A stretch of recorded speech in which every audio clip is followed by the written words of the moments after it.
Recibamos con un fuerte aplauso a nuestro conferencista José Manuel Villalpando.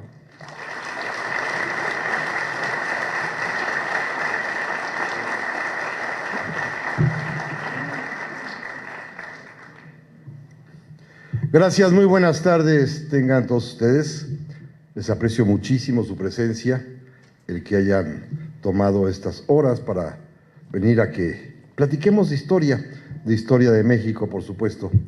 Y también, naturalmente, aprovecho para saludar a las personas que también amablemente nos están oyendo a través de la radio universitaria de Aguascalientes, lo cual pues me da muchísimo gusto que el auditorio se haya ampliado, no solamente aquí a la presencia física de ustedes, sino también a una presencia auditiva que no sabemos cuántas personas, ojalá también sean muchas los que estén con nosotros. Gracias, se los aprecio enormemente.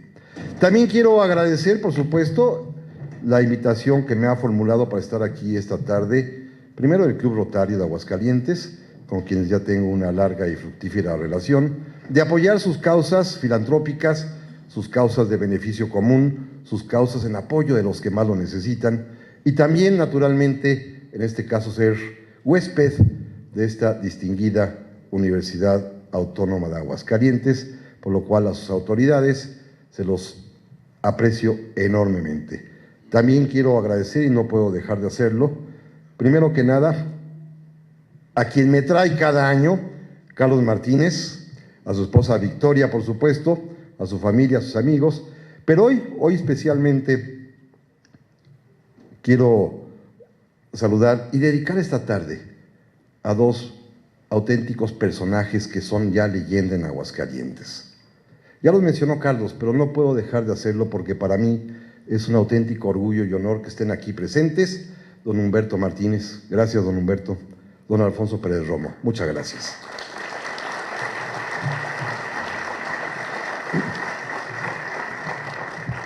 Déjenme empezar con algo que no tiene que ver con Maximiliano, pero tiene que ver conmigo y me importa mucho poder transmitírselos en esta ocasión.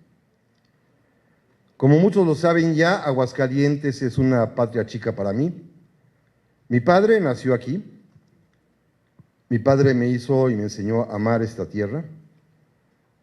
Mi padre me trajo desde muy chico y desde entonces no he dejado de venir al menos 1 o 2 veces por año. Pero en esta ocasión singular, mañana en principio, pero acaba de alinearse los astros para que también esté hoy presente. Mi padre recibe un homenaje aquí en Aguascalientes mañana sábado.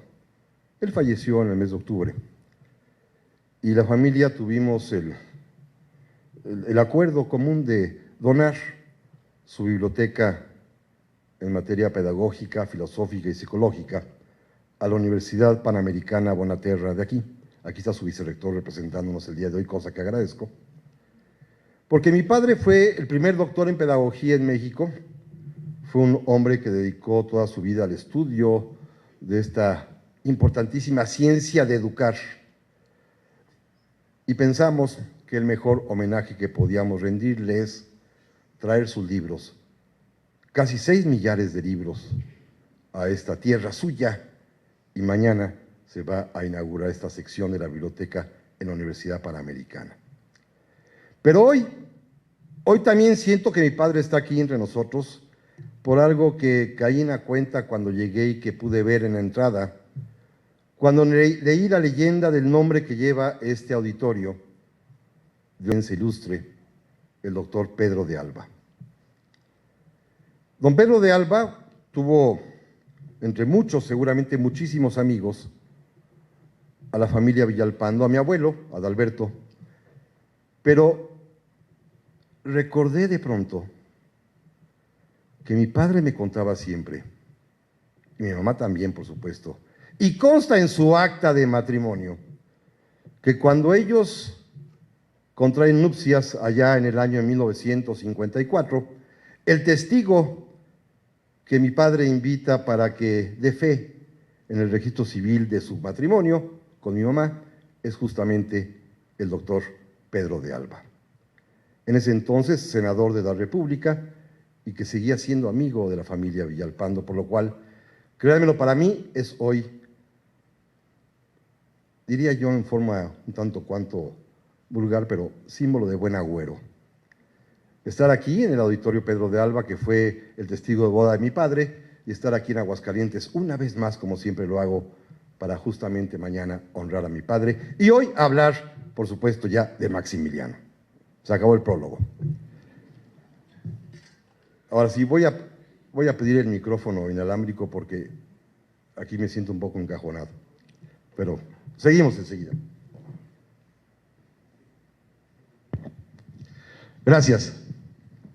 Bien, bueno, el próximo lunes 19 de junio se van a conmemorar, recordar, bueno, algunos van a celebrar y hasta va a haber misa de difuntos en la Ciudad de México, el 150 aniversario del fusilamiento de Maximiliano.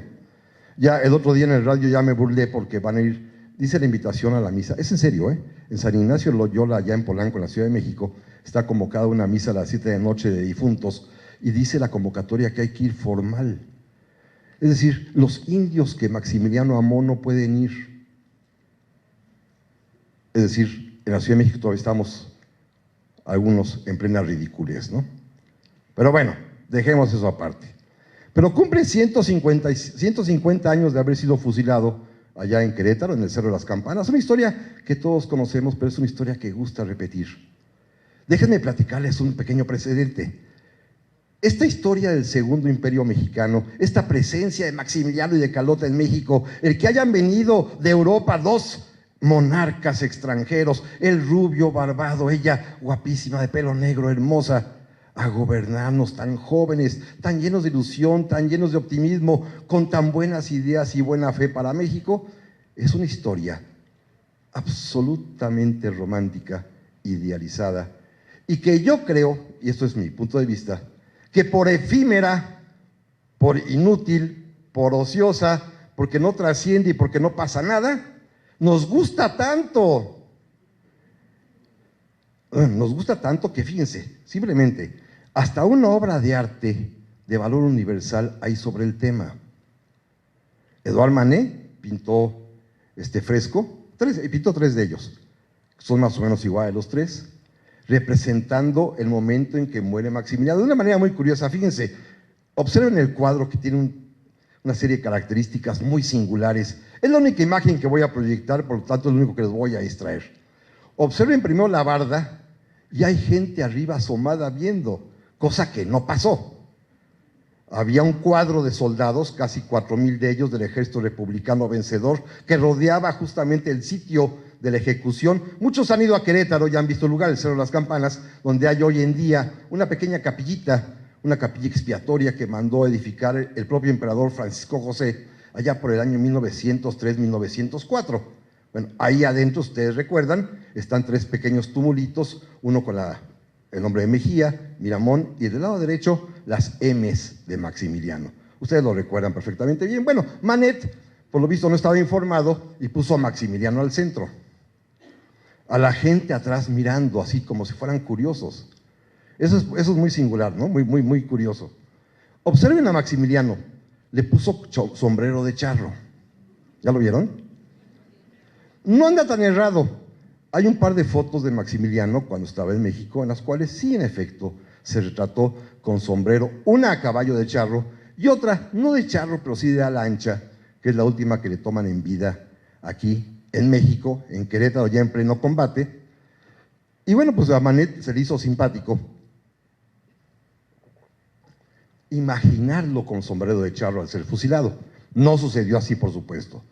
Tampoco estaba al centro. Pero bueno, es un gran pintor impresionista, entonces se le perdona. Miramón está perfectamente distinguible, si ustedes se fijan, ahí del lado izquierdo de Maximiliano, es decir, del lado derecho frente a nosotros, el que tiene la piochita negra. Y como Mejía, de él no había fotos, y como no sabía cómo retratarlo, y como era indígena otomí, pues lo único que hizo mejor fue pintarlo más o menos flacón, con la cabeza para arriba para que no tuviese rasgos muy distintivos, y eso sí, pues simplemente recibiendo el fogonazo. Es precioso, ¿no? Pero ahora fíjense un par de detalles más. Los soldados republicanos que lo están fusilando están elegantísimos, No sabía Manet, y no tenía por qué saberlo, que la foto auténtica que tomaron al pelotón de soldados republicanos que fusiló a Maximiliano, se los tomaron posando al día siguiente, y el general Escobedo, cuando supo que los iban a fotografiar, ¿saben qué hizo? Los mandó poner uniforme nuevo para que se vieran guapísimos en la foto. Claro, el día que fusilaron a Maximiliano iban en sus harapos uniformados de siempre, porque el ejército republicano era muy pobre y efectivamente peleaban muchas veces en guaraches, en calzón de manta, y en cambio para la foto, que ustedes la pueden ver en Google, se puede perfectamente bien bajar, los uniformaron y estrenaron ese día para posar ante el fotógrafo. Entonces, es cierto, se aparece. Claro, lo único que le agregó Manet son las polainas. Los mexicanos no usaban polainas. ¿Se acuerdan los tomas polainas, verdad? Estas cositas blancas que se ponían aquí entre el zapato y el pantalón. Y fíjense un detalle último. El primer soldado que está acá, déjenme ver si se ve bien. O sea, yo creo que sí lo alcanza a ver. El que no está disparando. Uno que está aquí escondidito por el efecto de estas mamparas, pero ahí hay un soldado que está embrazando su fusil, que está cargándolo, que está seguramente ahí haciendo algo en el gatillo. Manet representó en él, y desde luego se fijen los que lo puedan ver en el rostro, a un mexicano, al único que podía conocer, porque era el único cuyas fotografías circulaban abiertamente. Había un soldado mexicano ya para entonces en Europa, muy famoso, cuyas fotos ya habían llegado hasta allá. Y todo el mundo había dicho, este hombre, ¿quién? Este es el que ganó, el que venció. ¿Saben quién es? En su juventud, Porfirio Díaz. Vean el rostro de don Porfirio joven, claro, interpretado a la manera de Manet, pero tomado de las propias fotografías que don Porfirio se mandó a hacer en la Ciudad de México y que se difundieron por todas partes, porque si había alguien que era un mago de las relaciones públicas, era precisamente Porfirio Díaz. Bueno, es un episodio la muerte de Maximiliano, que llega hasta Europa y que propicia la imaginación de un gran artista como es Eduardo Manet para hacer este cuadro, que se va a quedar para la posteridad y lo vamos a usar hoy de fondo para la plática que tendremos esta tarde-noche. Bueno, decía yo que es un episodio pues, que a los mexicanos conmueve mucho. Yo les contaría algo así, que hay cerca de 260, 270 libros sobre el tema. Nada más, ¿eh? No hay ningún otro episodio de historia mexicana que tenga más literatura escrita. Segundo, no hay mayor tema de la historia mexicana que tenga tantas obras de teatro escritas.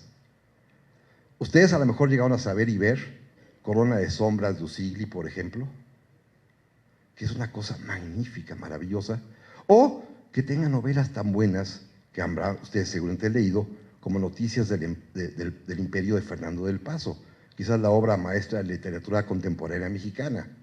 Pero también tiene películas. Desde 1933 ya hay una primera película mexicana con una actriz que se llamaba Medea de Novara, que era de Liechtenstein, y la trajeron a México y aquí se quedó e hizo después de eso La Paloma, La Cabalgata del Imperio, otra más sobre el Imperio, bueno, 4 películas porque se volvió Carlota la mujer, ¿no? Después hubo una muy famosa en Hollywood de Betty Davis saliendo de Carlota. Bueno, ha habido hasta cine, pues. Telenovela no se diga, ¿eh?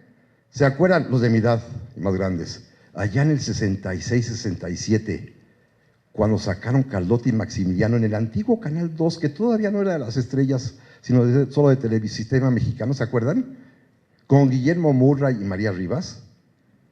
Y luego, en el carruaje que Carlos Monden, con otra que ni me acuerdo quién era, salió también de Carlota en el 72. Y ya, más recientemente, a mí me tocó ver actuar a Mario Iván Martínez y a Laura Flores como Maximiliano y Carlota. Es decir, es un tema que gusta muchísimo. Y gusta, repito, por inofensivo, porque como no pasó nada y no trascendió nada, pues pasan a ser los años más bonitos, en los términos heroicos, en los términos patrióticos, en los términos románticos, novelescos de la historia de México. Y es un acontecimiento efectivamente interesante. Maximiliano, Carlota son personajes para leerse, para disfrutarse, porque, se sorprende uno de cada cosa que se van descubriendo sobre de ellos. Y esto pues le da una riqueza enorme a un par de personajes, fíjense bien esto, que aquí son importantísimos y en Austria o en Bélgica, sus respectivas tierras natales, no son más que personajes de una notita de pie de página. Allá les importan un comino. Aquí es donde son importantes, ¿no? Porque son nuestros, Maximiliano y Carlota de México. Pues aquí los matamos. Y eso, pues eso es lo que hay que conmemorar en esta ocasión. Miren, para principios de 1867, ya para entrar en materia, de pronto Maximiliano, que está en la Ciudad de México, está verdaderamente aterrado. Aterrado es la palabra exacta, porque le han pasado cosas terribles. La primera, lo dejó su mujer. En buen plan, ¿eh? Lo abandonó Carlota porque ella decidió ir a Europa a pedir ayuda. Voy a hablar hoy poco de Carlota, simplemente apunto un par de datos. Cuando los franceses avisan que se van a retirar, fíjense bien, porque Maximiliano no pagó, no cubrió sus compromisos que tenía con Francia de dinero, Carlota se preocupa mucho y decide ir ella a pedirle una prórroga a Napoleón III y en último caso a pedirle prestado. Escuchen esto que es importante. Necesitaban para sobrevivir un año, la cantidad de 500,000 francos. Es un dineral, ¿eh? 500,000 francos. Y ella decide pues irse a Europa, a París primero, para suplicarle a Napoleón III que los ayude. Sabemos la historia, el resultado, que esta conferencia resulta ser fallida para sus intenciones, que tiene que irse a Roma para pedir también, implorar protección al Papa, y sabemos también que en el Vaticano es donde le viene la crisis, ¡plac!, y se le dispara, más bien se desconecta las neuronas y enloquece. Por 500,000 francos. Pero escuchen esto, que es lo más bonito de todo. Pero ella tenía en su cuenta personal 8 millones de francos. Y ella no puso un centavo para ayudar a su esposo. Hoy diríamos, mendiga, ¿no? Bueno, no sabemos por qué ella no lo hizo, ¿eh? ¿Sabía acaso que su esposo era mala inversión? Puede ser, ¿no? ¿Sabía acaso que su esposo era un despilfarrador manirroto? Estoy seguro que sí. ¿Sabía acaso que su esposo no lo merecía? Yo creo que también. ¿Tenía que ayudarlo después de todo lo que le había hecho, que no lo vamos a platicar hoy? Porque hoy sabemos, bueno, es el chisme, hoy sabemos que Maximiliano pues no tiene relaciones con ella y que se casó con ella por vil interés. Pero bueno, es otra historia. La venganza fue dulce, claro. Para mí mi hipótesis de la locura de Carlota es simplemente ya hice, ya lo hundí, no lo ayudo, no hay forma de escapar ni de ayudarse, y entonces, ¿cómo escapo a mi responsabilidad? Me desquicio. Y se desquició. Es una especie de autolocura. Y se volvió loca, literalmente loca, pero estoy seguro que fue provocado por ella misma. Necesitaba escapar de lo que había hecho. ¿Qué hizo? Embarcarlo y no ayudarlo. Lo dejó en México. Cuando ella se fue, Maximiliano hasta lloró, lo acompañó él hasta Orizaba, pidiéndole que se quería ir con ella, que quería abdicar. Y Maximiliano tuvo que quedarse por dos razones. Como las mujeres mandaban en su vida, sí pasa. Las mujeres mandaban en su vida, fíjense, Carlota le dijo, tú te quedas, porque mientras haya 6 pies de tierra, hay imperio, Y 6 pies de tierra es lo que mide una tumba. Eso es muy bonito, es así como que el presagio de Carlota. Y ya que se quedó todo descorazonado, en el barco en el que se fue, que acababa de llegar a Veracruz, le llegó una carta de su mamá, la otra influencia importante de su vida. Y su mamá le dijo, ¿para qué te regresas? Cargado de deudas, con deshonor, habiendo perdido en el equipaje del ejército francés, ¿para qué te regresas? Decidió quedarse, y máxime cuando descubrió algo más. Cuando le informaron que Carlota ya se había vuelto loca, oigan, de ir a pasar penurias, vergüenzas, deshonor y para colmo vivir con una loca para toda la vida, mejor se quedó. y se murió, miren qué bonito se murió, bien parado y bien firme, ¿no? Primer terror, pues, Carlota lo dejó, y él sin Carlota no sabía gobernar, es ella la que le decía qué hacer. Muy normal también, ¿no? O sea, eso no es sorpresa. La mujer le decía, por aquí, por allá, esto, ¿no? Aquello. Segundo, los franceses se están retirando. En efecto, si la intervención en México pudo, de alguna manera, ser viable, fue gracias a las tropas y a las bayonetas francesas. Cuando los franceses comienzan a retirarse, pues evidentemente el imperio comienza a desmoronarse y de todos lados comienzan a salir las tropas y las guerrillas liberales que poco a poco van reuniéndose en grandes números para formar los 3, 4 grandes ejércitos de la República, por supuesto. Poco a poco, pues, el imperio se achica, se encoge. Va a llegar un momento en que el imperio sean 4 ciudades nada más: la Ciudad de México, la Ciudad de Querétaro, la Ciudad de Puebla y el puerto de Veracruz. Todo en unos cuantos meses, así. Se lo engulló simplemente la marea republicana, porque los franceses, lugar que dejaban vacío, lugar que era ocupado al día siguiente por los soldados de la República. Y de pronto llega el mes de enero de 1867, el mariscal Bazaine, el comandante en jefe francés, anuncia el retiro. Fíjense, quiere ir a despedirse del emperador Maximiliano, y Maximiliano, ya muy digno, no lo recibe. Las tropas francesas marchan por el zócalo de la Ciudad de México, y Maximiliano, desde un balconcito, nada más abre la cortinita, se asoma para ver cómo se van, pero ya no sale a verlos, ni a despedirse, ni a agradecer, ni nada. Se queda solo con los conservadores mexicanos. Pero hay pequeños luces de milagro, ¿eh? Miren, de pronto le aparecen 2 personajes. Regresan de Europa, donde él mismo los había enviado en un destierro disimulado, los generales Leonardo Márquez y Miguel Miramón, el que está ahí, el de la barbita. Y Miguel Miramón era todo un personaje en ese momento, un auténtico paladín de los conservadores, un muchacho, porque era muy joven, que había tenido ya la oportunidad de ser presidente de la República a sus 27 años, que tenía además algo así como el fervor de la gente, que lo quería muchísimo, porque hasta le decían el joven Macabeo, como si fuera una inspiración bíblica, porque el joven efectivamente había logrado llevar el triunfo de los conservadores en muchas batallas, derrotando a los liberales, incluso haciéndolos correr. De ese tamaño. Era pues el héroe conservador. Y regresa de pronto y se pone a las órdenes de Maximiliano. Con el enojo de su esposa, ¿eh? Si ustedes quisieran, me voy a brincar, pero voy al final y regreso. Si ustedes quisieran sintetizar la historia, lo que pasó en México en ese año de 1867, la historia se resume en 2 frases que las dijeron Maximiliano y Miramón. Las 2 frases tienen que ver con quien verdaderamente manda, con las esposas.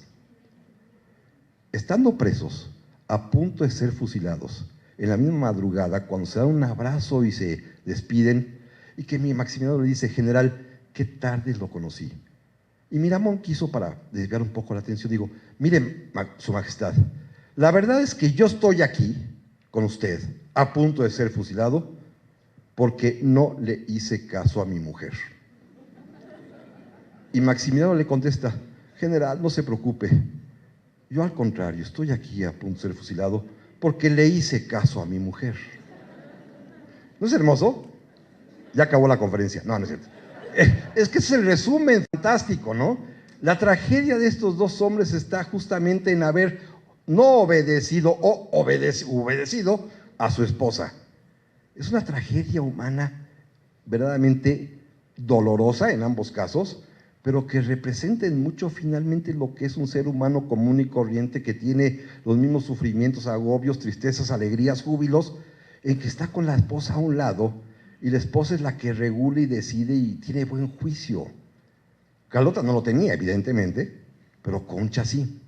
Y bueno, finalmente Miramón se pone al servicio de Maximiliano, repito, con el enojo de su mujer, y el emperador le confía un pequeño ejército, el único que tienen, 3 o 4 mil soldados, y Miramón, que es un joven verdaderamente audaz, un militar quizás de los más grandes que ha habido en México, egresado del colegio militar y antiguo niño héroe del 47 que sobrevivió, conduce a sus tropas y de pronto, de una manera sorprendentemente sigilosa para aquel tiempo, con una velocidad también inaudita para aquellos años, en una semana logró llegar con 3,000 hombres caminando desde la Ciudad de México hasta Zacatecas, en donde acababa de llegar el presidente Benito Juárez. Juárez había ya empezado su tránsito de regreso desde Paso del Norte, hoy Ciudad Juárez, había llegado a Chihuahua, después de ahí se trasladó hasta Durango, de Durango bajó a Zacatecas, conforme iban retirándose los franceses.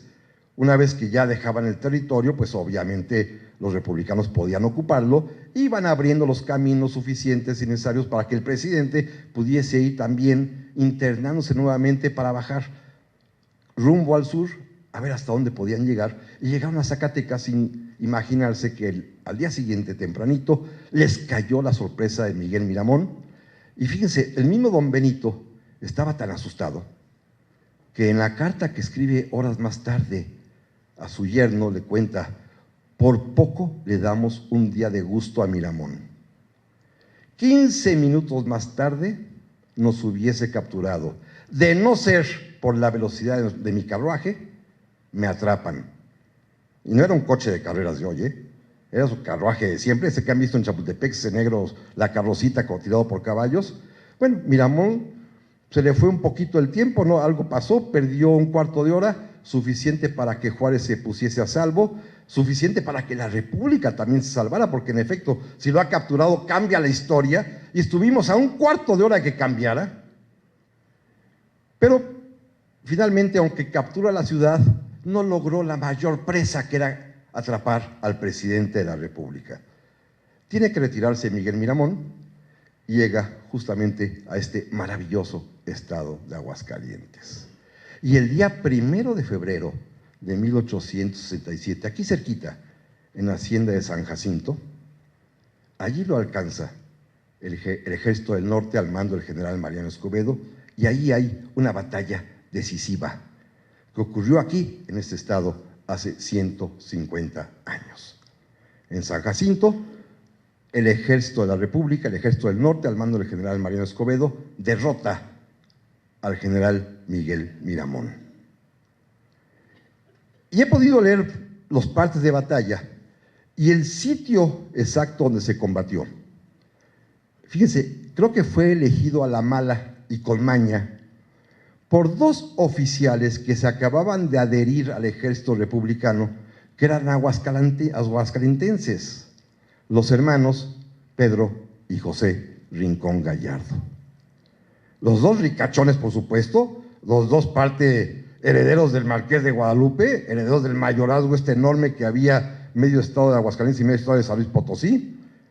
Pero la batalla se libra en una hacienda, según ya me enseñó Carlos Anduvivos por ahí, ya se me fue Carlos, Anduvivos por ahí, ya está fuera de los límites del mayorazgo, ya no es parte del mayorazgo. O sea, primero, no quiso que combatieran en sus tierras, no sea que le destruyan su hacienda, ¿verdad? Sí, no, tampoco es para tanto. Pero ellos eligieron el sitio adecuado donde sabían que tenía que pasar Miramón, donde perfectamente conocían que podían disponer las tropas republicanas para esperarlos, y como los imperialistas venían entre cansados y un tanto cuanto con la moral baja por no haber podido atrapar al presidente en Zacatecas, los hicieron pedazos en San Jacinto. Es decir, aquí en San Jacinto, en Aguascalientes, hay una victoria de la República ese año de 1867, el día 1 de febrero, aquí mero en Aguascalientes. Lamentablemente, el general Escobedo, cumpliendo órdenes de Juárez, también en San Jacinto, rubricó su victoria con una barbaridad. Como capturó 108 prisioneros franceses que iban con Miramón, como los franceses ya se habían retirado y estos se habían quedado voluntariamente a pelear por Maximiliano, el general Escobedo determinó, claro, según las órdenes que tenía, que estos extranjeros tomados con las armas en la mano, que estaban peleando contra el ejército de la República, eran piratas. Y a los 108 los fusiló allí mismo en San Jacinto.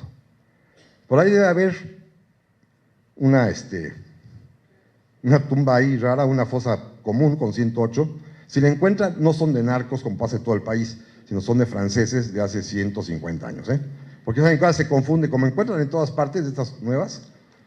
Bueno, esta sí es muy antigua, tiene 150 años exactamente, y de paso también fusiló a otro prisionero, al hermano de Miguel Miramón, al coronel Joaquín Miramón, también, ahí mismo lo fusilaron, fueron en total 109 fusilados. Pero ya con esta derrota, Miramón se repliega a la ciudad de Querétaro, derrotado, de las pocas veces en su vida que lo derrotaron, una vez en la Guerra de Reforma y esta. Miramón no acostumbraba a perder batallas y aquí en Aguascalientes perdió.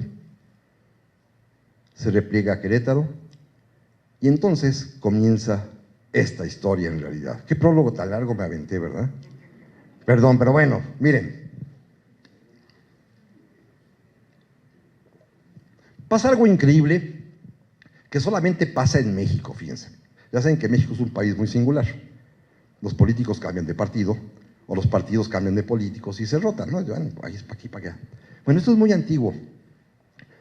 Cuando Miramón llega a Querétaro, se encuentra con mucha gente de la sociedad queretana, que era una ciudad profundamente leal al Partido Conservador. No digamos católica, que eso pasa en todo el país, sino que sus principios políticos eran muy afines a los conservadores y siempre había sido una especie de capital del conservadurismo mexicano Querétaro. Y los días en que Miramón se encuentra ahí triste, desconsolado porque perdió, sin saber qué hacer, los propios queretanos comienzan una campaña bien interesante. Escuchen esto, que esto es demoledor. Le ofrecen hacerlo presidente de la República. Y les dice, oiga, no, pero tenemos un emperador. ¿Y saben qué dicen los queretanos? Ya no nos sirve. Ya no hay franceses. Y el emperador ha sido muy tonto. Ratificó las leyes de reforma. Se comporta como si fuera Juárez, no siéndolo. En Querétaro estaban muy ofendidos. ¿Saben qué pasó 3 años antes en Querétaro? La sociedad queretana estaba muy contenta. Tenemos un emperador güerito, ¿no? Es maravilloso eso. Un emperador blanco, barbado, Quetzalcóatl, que había regresado finalmente. Y Maximiliano llega efectivamente a Querétaro. Y en eso estaba cuando de pronto le llevan un pequeño niño, otomí, de raza otomí, recién nacido, cuya mamá acababa de morir en el parto y de padre desconocido. Y él se conmueve, lo toma y ¿saben qué hizo? Decidió adoptarlo. Está bien, es el emperador, pues. Si lo hace Brad Pitt, que no lo haga el emperador, ¿no? O sea, se vale. Luego decidió ponerle su nombre, Fernando Maximiliano José. Está bien, pues el niñito se va a llamar Fernando Maximiliano José. Decidió bautizarlo, entonces fue a la Catedral de Querétaro, el antiguo Templo de Santiago, lo bautizaron. Pero decidió nombrarlo príncipe imperial. ¿Saben lo que esto significa? ¿Saben la ofensa tan terrible que le dieron a los conservadores? Ellos habían hecho hasta lo imposible por traer un monarca europeo blanco, güero, barbado, para que no gobernara el indio zapoteca. Y nos pone como príncipe imperial a un indio otomí. Es una bofetada terrible. Claro, la divina providencia es muy sabia. Y se murió al día siguiente el niño porque venía muy mal. Bueno, hasta Carlota regañó a Maximiliano. Existe la carta de Carlota donde le dice, esas cosas no las hagas sin preguntarme primero. O sea, el papel de la esposa, ¿no? Por supuesto, como debe ser. Bueno, los queretanos no quieren mucho a Maximiliano. Le ofrecen a Miramón que se haga de la presidencia y están intrigando porque y lo dicen abiertamente, es que el emperador nos resultó empeorador. Y lo quieren deponer. Naturalmente esto llega a oídos de Maximiliano, la conspiración, y Maximiliano junto con el general Leonardo Márquez decide salir de la Ciudad de México con lo que queda del ejército e irse a Querétaro. ¿A qué? A sofocar el motín conservador de los queretanos con Miramón. Y esto es la razón definitiva de por qué se van a Querétaro. Porque ustedes han pasado por Querétaro todos, y es militarmente la peor elección para establecer un sitio. La mayor torpeza que pudieron haber cometido los imperialistas fue refugiarse en Querétaro, que si ustedes se fijan, está en medio de un llano. Bueno, hoy hay edificios por todos lados, pero bueno, en medio de un llanito, y alrededor hay cerros. Y se van y se encierran en el llanito, en la ciudad, y dejan que los republicanos ocupen los cerros. ¿Quién bombardea a quién? No es lo mismo tirar para arriba que tirar para abajo. Es simple lógica, elemental. No hay que ser egresado del Colegio de Defensa Nacional para saber que ese lugar es indefendible. Sobre todo, tampoco hay que ser egresado de West Point para saber que si nada más tienes 9,000 soldados, no puedes hacer mucho frente a 40,000 que están afuera rodeándote. Sin embargo, lo hicieron. Lo hicieron por varias razones, Primero, Maximiliano quería quedarse ahí porque necesitaba él volverse a ganar a los queretanos, que además eran muy ricos. Era la ciudad, industrialmente hablando, después de Puebla, más importante de todo el país. Había una clase aristócrata muy, muy pudiente, que le encabezaba un famoso comerciante de nombre Cayetano Rubio, que era dueño de la primera gran fábrica que hubo en México. A lo mejor lo han escuchado, la fábrica Hércules, de hilados y tejidos. Una cosa enorme, era el primer emporio industrial mexicano, y ahí estaban en Querétaro, había mucho dinero. Y segundo, pues necesitaba también desde ahí controlar al propio Miramón. Miramón, cuando se da cuenta que llega el emperador con Leonardo Márquez, se va con él, se le presenta, supongo que se arreglan, y le dice, Majestad, ya estamos aquí, vámonos de aquí, salgamos de Querétaro. Viene de San Luis Potosí, Mariano Escobedo. Viene de Morelia, Ramón Corona. Vamos por uno y vamos por el otro. Podemos, sí podemos. Y Leonardo Márquez, que está en el acuerdo con Maximiliano de que hay que proteger Querétaro de los queretanos, deciden quedarse. Se encierran pues en una ratonera. Evidentemente hay muchos actos de valor, hay escenas verdaderamente gloriosas. ¿Se acuerdan los de mi edad? Seguramente sí. Que antes celebrábamos el Día del Soldado por ahí en febrero, el 19 creo, cuando era el día de Damián Carmona, que era una leyenda antigua que nos platicaban, de aquel soldado que estaba de guardia en Querétaro republicano y de repente cae una granada, revienta a su lado, le rompe el fusil y cuando lo van a ver nada más dice, cabo de cuarto, estoy desarmado, ¿se acuerdan? Una anécdota muy bonita que nos platicaban cuando éramos chicos. Todos son muy jóvenes, ya sé pues, pero a nosotros sí nos las platicaban. Bueno, la cambiaron después, pero pasan cosas así en Querétaro, es prodigioso en hazañas. Los de adentro hacen milagros, por ejemplo, se quedan sin balas y descubren que el techo del Teatro de la República, o de la República antes Iturbide, es de plomo, lo arrancan el techo, lo funden y hacen balas y tienen parque. Los de afuera hacen también milagros porque si bien son muchos no tienen que comer y hay que conseguir ganado, hay que conseguir reses, puerquitos por todos lados. En fin, hay milagros de ambas partes hasta que finalmente, que no es el tema de hoy, la plaza cae porque hay una traición. Tema que ya está también muy tratado. Todo el mundo le echó la culpa al pobre Miguel López, este coronel del regimiento de la Emperatriz, que efectivamente es quien conduce a los republicanos. Y fíjense qué curioso, cuando Mariano Escobedo acepta las negociaciones de López y cuando ordena que se ocupe la plaza, manda a un batallón de su confianza, el de Nuevo León, pero lo manda, ¿saben al frente de quién? De los aguascalentenses, no sé por qué.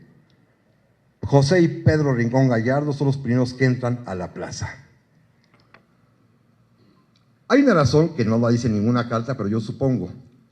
Como el papá de ellos y ellos mismos 2 años antes estaban coqueteando en México con el emperador, era el Marqués de Guadalupe, ¿no?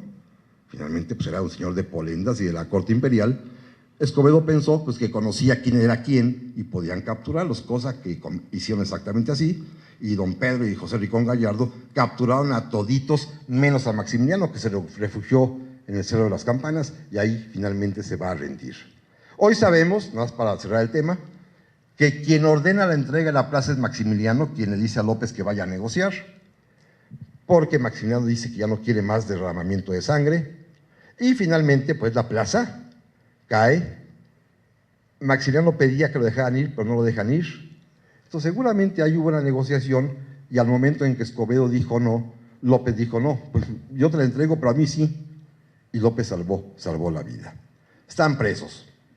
Finalmente cae Maximiliano en el Cerro de las Campanas, Mejía a su lado, y a Miramón, cuando sale de su casa, cuando le avisan que la ciudad está ya tomada, le meten un balazo en el cachete, así que herido, también lo atrapan y los encierran.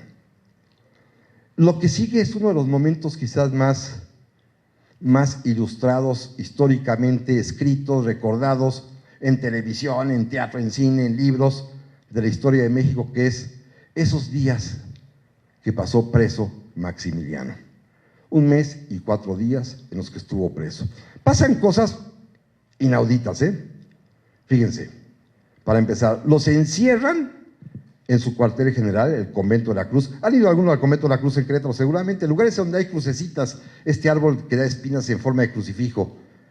Y ahí mismo tienen un pequeño museíto donde está la celda de Maximiliano, que tiene la gracia de contar con un catre, que es la cama que usaba Maximiliano y que llevaba a todas partes. Ese es un lugar muy, muy simpático.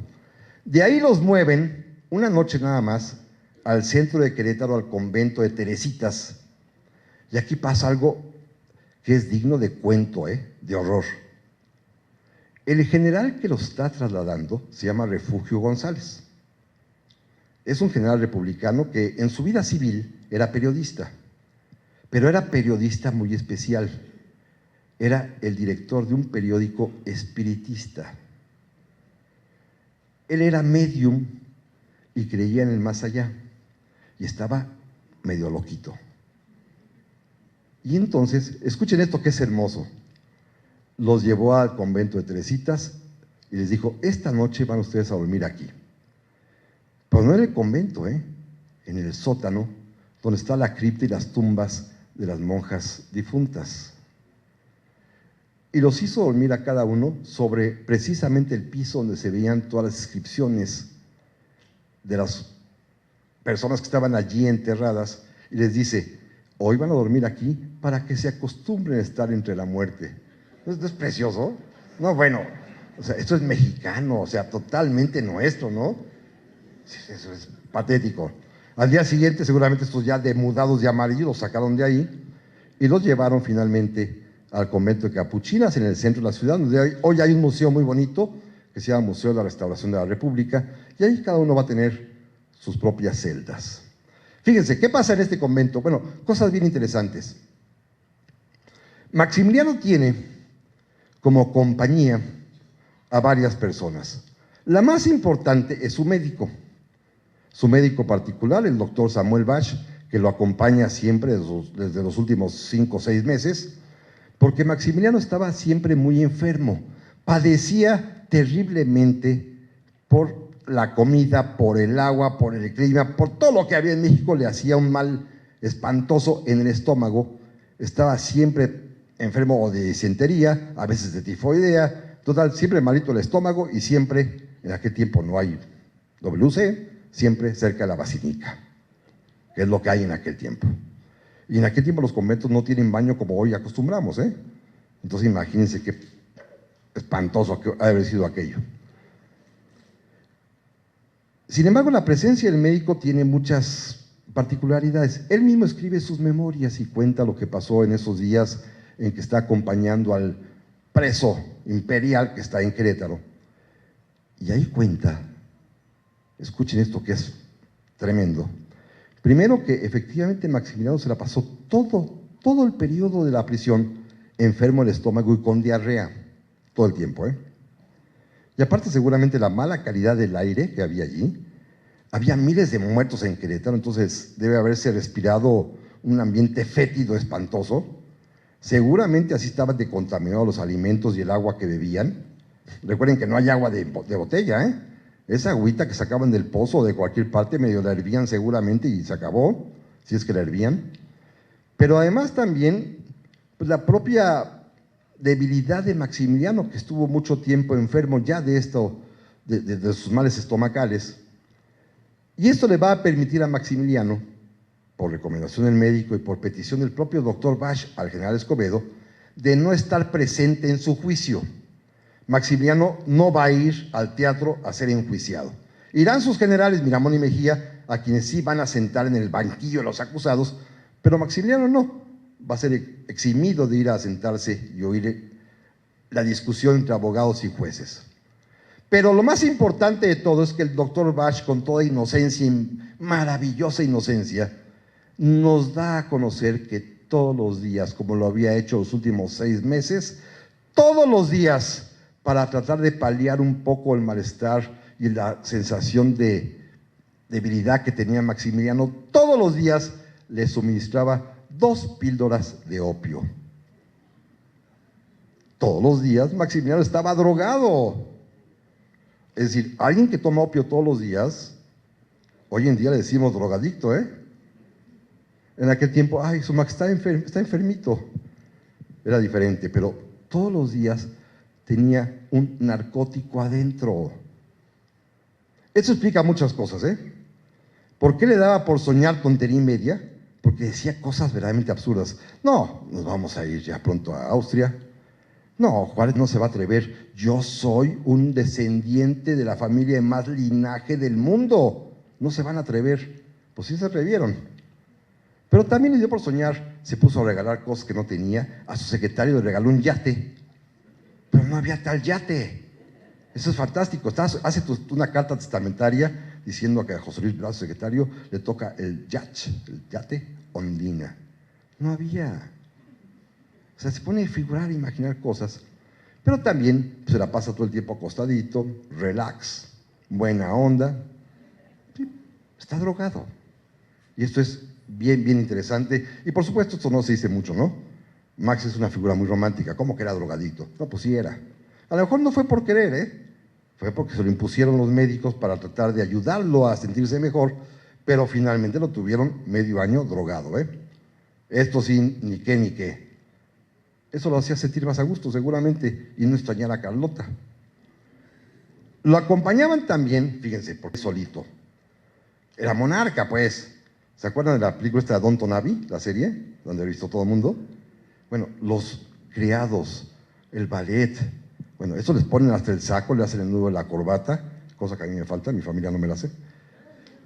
Y los ayudan en todo. Bueno, Maximiliano tenía sus 2 criados, que eran los mismos que lo habían atendido desde que era niño, que habían estado con él en Miramar, en Europa, que habían venido a México desde el principio, la primera vez que llegaron en 1864, que se habían quedado con él y que permanecían aún lealmente con él, el señor Grill y el señor Tudós. Los 2 estaban con él y los 2 se encargaban de mudarle la ropa, de cambiarle la cama, me imagino que sacar la vacinica cada rato, o sea, se encargaban ellos, los dos criados, y son de alguna manera los confidentes. Déjenme adelantar la historia para que vean qué tipo de hombre era Maximiliano. La víspera que va a ser fusilado, a los criados les encarga que lleven la carta que él le manda a su mamá. La carta de despedida. Él piensa que Carlota ya murió, ¿eh?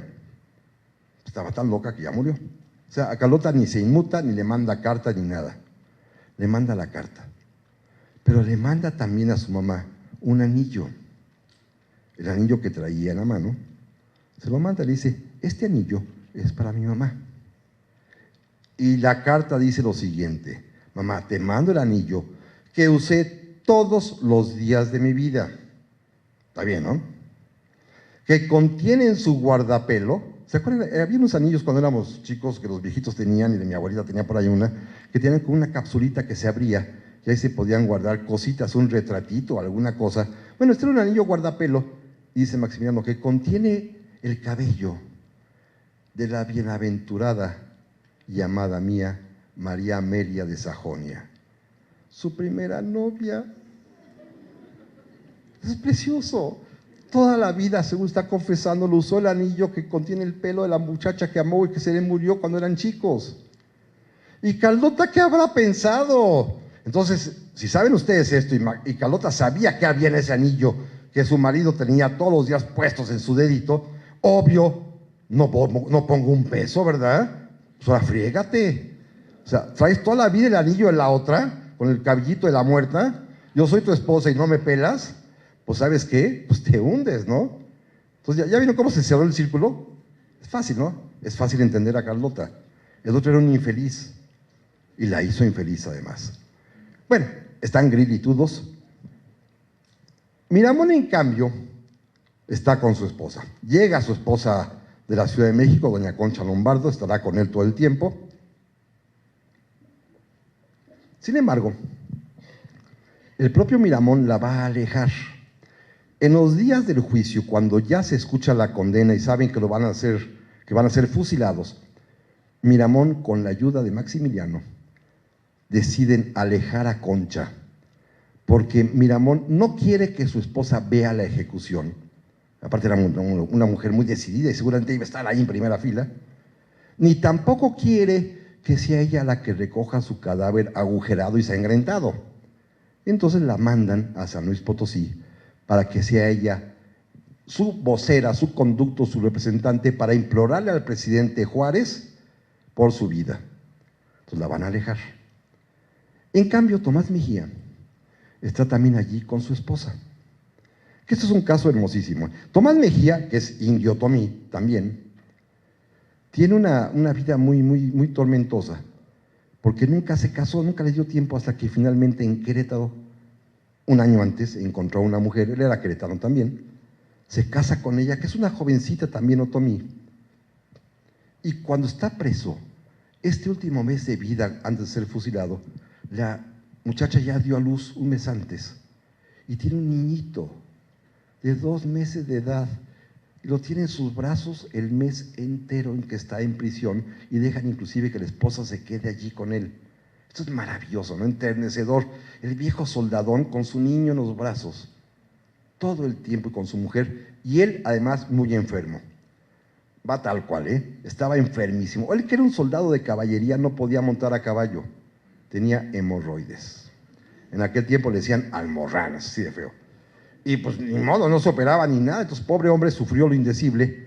Pero bueno, tenía esa pequeña y enorme consuelo y dicha de tener a su niñito recién nacido y a su esposa jovencita a su lado, y así estará todo el tiempo. Y él le vale gorro. Está con su niño, y de otra manera, como él mismo lo dijo, estando libre, no podría haber estado con él. Y eso, bueno, hace una historia humana pues un tanto cuanto diferente. Pero bueno, llega la orden de enjuiciar a Maximiliano. El presidente Juárez bien pudo haber ordenado que lo fusilaran sin previo juicio. Había dictado desde el mes de enero de 1862 una ley en la cual ponía justamente bajo la pena de muerte a todas aquellas personas que hubiesen colaborado con la intervención francesa, que hubiesen establecido un gobierno usurpador contra la Constitución y que hubiesen servido a este gobierno, por supuesto espurio, o a las armas francesas. Es decir, a todo aquel que hubiese participado en la invasión contra México, siendo mexicano y apoyando, pues, traidoramente en contra del país y a favor de los franceses y del imperio, estaba condenado a muerte. Y Juárez le expide, y esto es lo importante, el día 25 de enero, repito, de 1862, mucho antes de que Maximiliano todavía apareciese en la historia, mucho antes de que aceptara la corona, mucho antes de que viniera a México. Es decir, para los que son abogados lo saben, es una ley preexistente, previa. Lo sabían perfectamente bien. Tomás Mejía, sabiéndolo, se adhirió al imperio. Miguel Miramón, contra lo que dijo su esposa y se lo pidió, se le presentó a Maximiliano y se adhirió al imperio. Y Maximiliano indudablemente fue traído por las armas francesas y usurpó un poder público que no le correspondía. Los tres estaban tipificadamente en la ley, condenados a muerte. La propia ley establecía que el comandante militar que los capturara podía fusilarlos, pero como producto de exportación, para que en Europa y en los Estados Unidos medio viral. Ah, mira, los mexicanos tienen formalidades de ley. Vamos a hacer un juicio para que en los demás países parezca que somos civilizados. Y entonces decidieron someterlos a un consejo de guerra que se va a celebrar, como ustedes seguramente lo conocen, lo saben, en el Teatro Entonces Iturbide, hoy de la República, allá en Querétaro, el mismito lugar que don Venustiano va a elegir 60 años después para que allí se realicen los debates del Congreso Constituyente del 17. Es el mismo sitio. Y por la razón histórica, dijo don Venustiano, si aquí fue la tumba de un imperio, que sea la cuna de una constitución. Ya saben que para frases de esas de Twitter, los mexicanos políticos son re buenos, ¿no? Entre paréntesis, el mejor tuitero de la historia pudo haber sido Benito Juárez. Escuchen, lean sus frases. Tiene un catálogo de frases bellísimo y ninguna pasa de 140 caracteres. Así de fácil. Entre los individuos contra las naciones, el respeto al derecho ajeno es la paz. Ahí está. Cabe perfectamente bien en un tuitazo, ¿eh? Pero bueno, y don Venustiano pues no se quedaba atrás. Bueno, en fin, el caso está que los van a enjuiciar. Y por supuesto Maximiliano repela. Repito, como está un poquito fuera de la realidad por efecto de esas 2 pildoritas que le dan todos los días, se le ocurre decir, no. Primero, a mí no me pueden juzgar porque soy inmune, ya que soy un Habsburgo. Y por supuesto el gobierno mexicano le contesta, qué bueno, felicidades, pero aquí según la ley suprema mexicana del 57 están abolidos desde mucho tiempo atrás los títulos de nobleza. Así que usted es el señor Maximiliano. Bienvenido a México, bien, pasa usted a ser enjuiciado. Segundo, ya que se dio cuenta que no le quedaba de otra, Maximiliano se le ocurrió una cosa que tiene cierta lógica, pero que en realidad estudia uno y es un ardid para ganar tiempo. Dijo, no, mi delito es político por haber usurpado el poder y entonces no puede juzgarme un consejito de guerra, sino que tiene que hacerlo o bien el Congreso de la Unión reunido, no había Congreso, por supuesto, o bien la Suprema Corte de Justicia, y tampoco había corte, estaban en guerra. Entonces, evidentemente, estaba buscando tiempo para ganarlo, y le contestan, tampoco, señor, la ley está claro, es preexistente a usted, y dice un consejo de guerra que ya está establecido. No le quedó otra.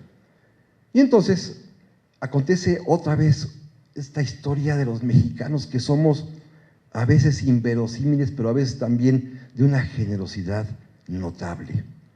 ¿Qué hacer? Pues, ¿qué creen? Necesitan abogados. Necesitan abogados. Y da la casualidad de que los 3 presos, Maximiliano, con todo y el rimbombante nombre que puede tener el Habsburgo, con todo y el apellido y el linaje tan alto que tiene, no tiene un mendigo peso.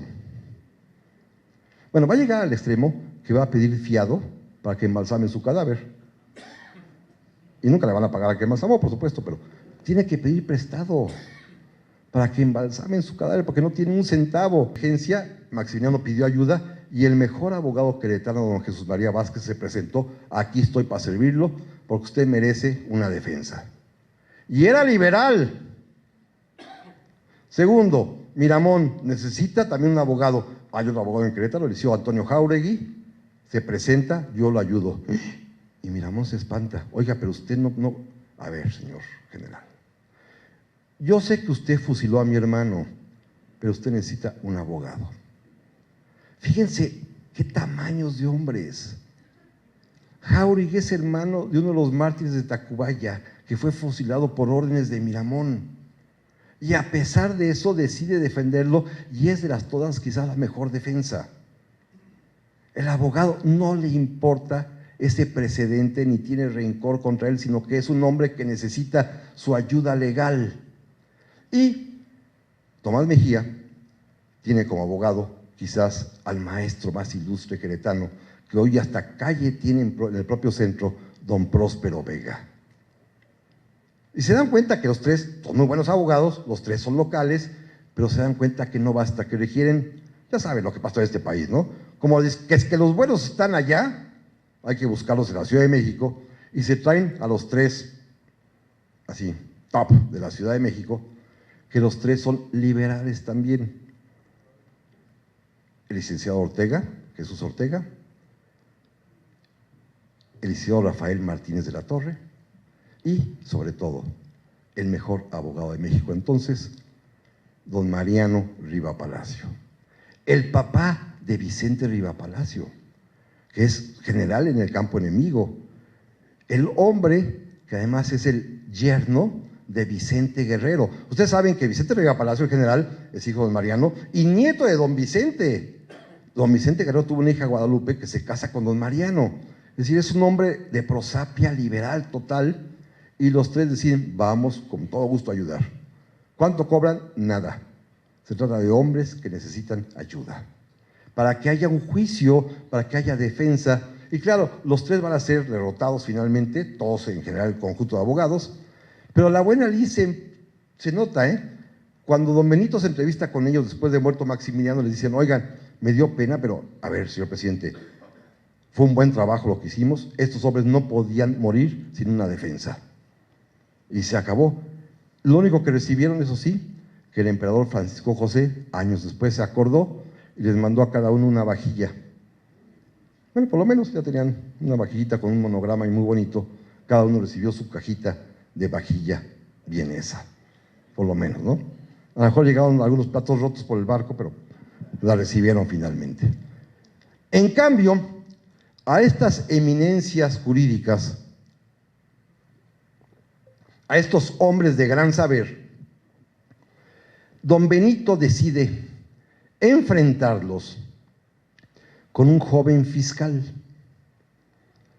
teniendo a otros lumbreras jurídicas a su alrededor, estando junto a él quizás uno de los más grandes abogados de México, don Sebastián Lerdo de Tejada, incluso que mucho tiempo se dedicó justamente a eso, a ser maestro de Derecho, a formar lo que era la antigua Escuela de Jurisprudencia en San Ildefonso, después también a crear y a ser presidente de Ilustre y Nacional Colegio de Abogados, un superabogado que era Lerdo.